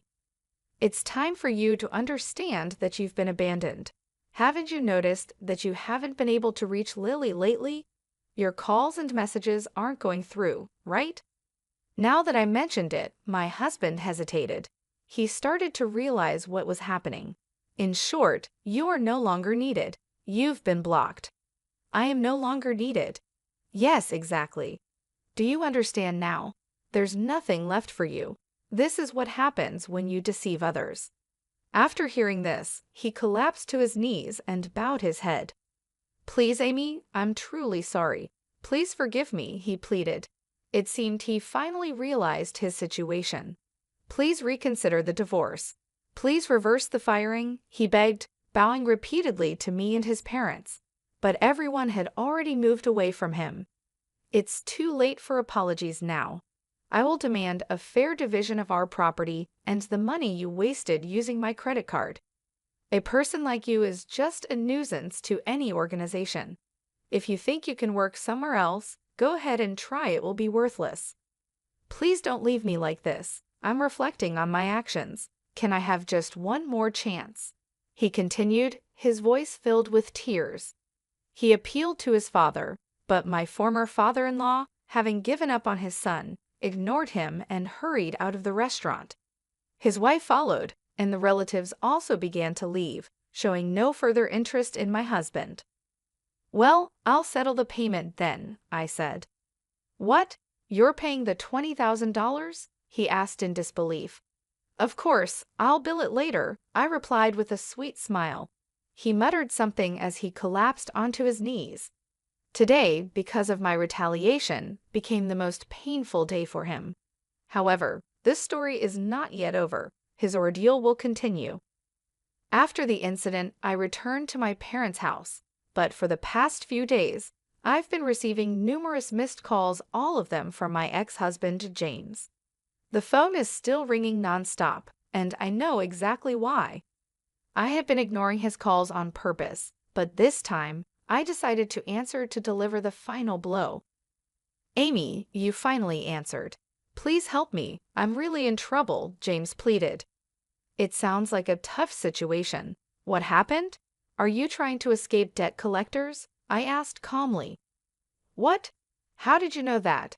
Did someone tell you? He replied, shocked. No, I found out on my own. James, you've racked up a lot of debt, haven't you? Not only were you giving money to your mistress, but I also heard you've been paying your coworkers to do your job. Despite their refusals, you forced them by using your position as the boss's son. You used underhanded tactics to keep up appearances at the company, enjoying affairs in your free time, and took on debt just to live how you wanted. Such foolish actions. On the day the family gathered at the fancy restaurant, when it was discovered that the credit card had been canceled, James had no choice but to pay the $20,000 himself. But I knew he couldn't do it. I had already found out about his significant debt. James, this is all the result of your own actions. But you're capable, aren't you? Leaving your father's company shouldn't be a problem, right? Well, the truth is, I haven't found another job yet. All my interviews have been unsuccessful, and I'm being chased by debt collectors. It's wearing me down mentally, he confessed. That's exactly what I expected from someone who pushed their work onto others to make themselves look good. Even if you find another job, it won't last. Don't you get that? My words hit him hard, and he couldn't respond. Unless he reflects on his actions and changes his ways, he'll keep making the same mistakes over and over. If things continue like this, he'll only face more misery, even without my intervention. Amy, I truly regret everything. I should have valued you more and worked sincerely at my father's company. But I neglected all that. I'm genuinely sorry. Won't you consider starting over with me? He begged. I must say, it's impossible to try again. I believe people can change, but some actions are unforgivable. You didn't just deceive me. You deceived many others who trusted you. You need to pay the price for that. And of course, you will fully repay the property division and the money you misused. Escaping is not an option. After hearing the silence on the other end, I calmly ended the call. 10 days later, I heard more about James's recent situation from my former in-laws. As expected, he hadn't found a stable job and ended up asking his family for support. I need help because we're family. Is it okay for your son to end up like this? He pleaded desperately. It was frustrating to see him ignore and deceive his family and relatives, only to turn to them for help when he was in trouble. His self-centered behavior is something I've always noticed. James has lived comfortably because of the help and support from those around him, but I've never heard him express any gratitude. If I had seen his true nature before getting married, I would have never gone through with it. I deeply regret enduring everything alone, without asking anyone for advice. If I had reached out to my in-laws or other relatives sooner, maybe my future would have turned out differently. From now on, I'll be more honest with myself, aiming to become stronger and more determined. It's time to say goodbye to the weaker version of myself and step forward with a firm resolve into a new beginning.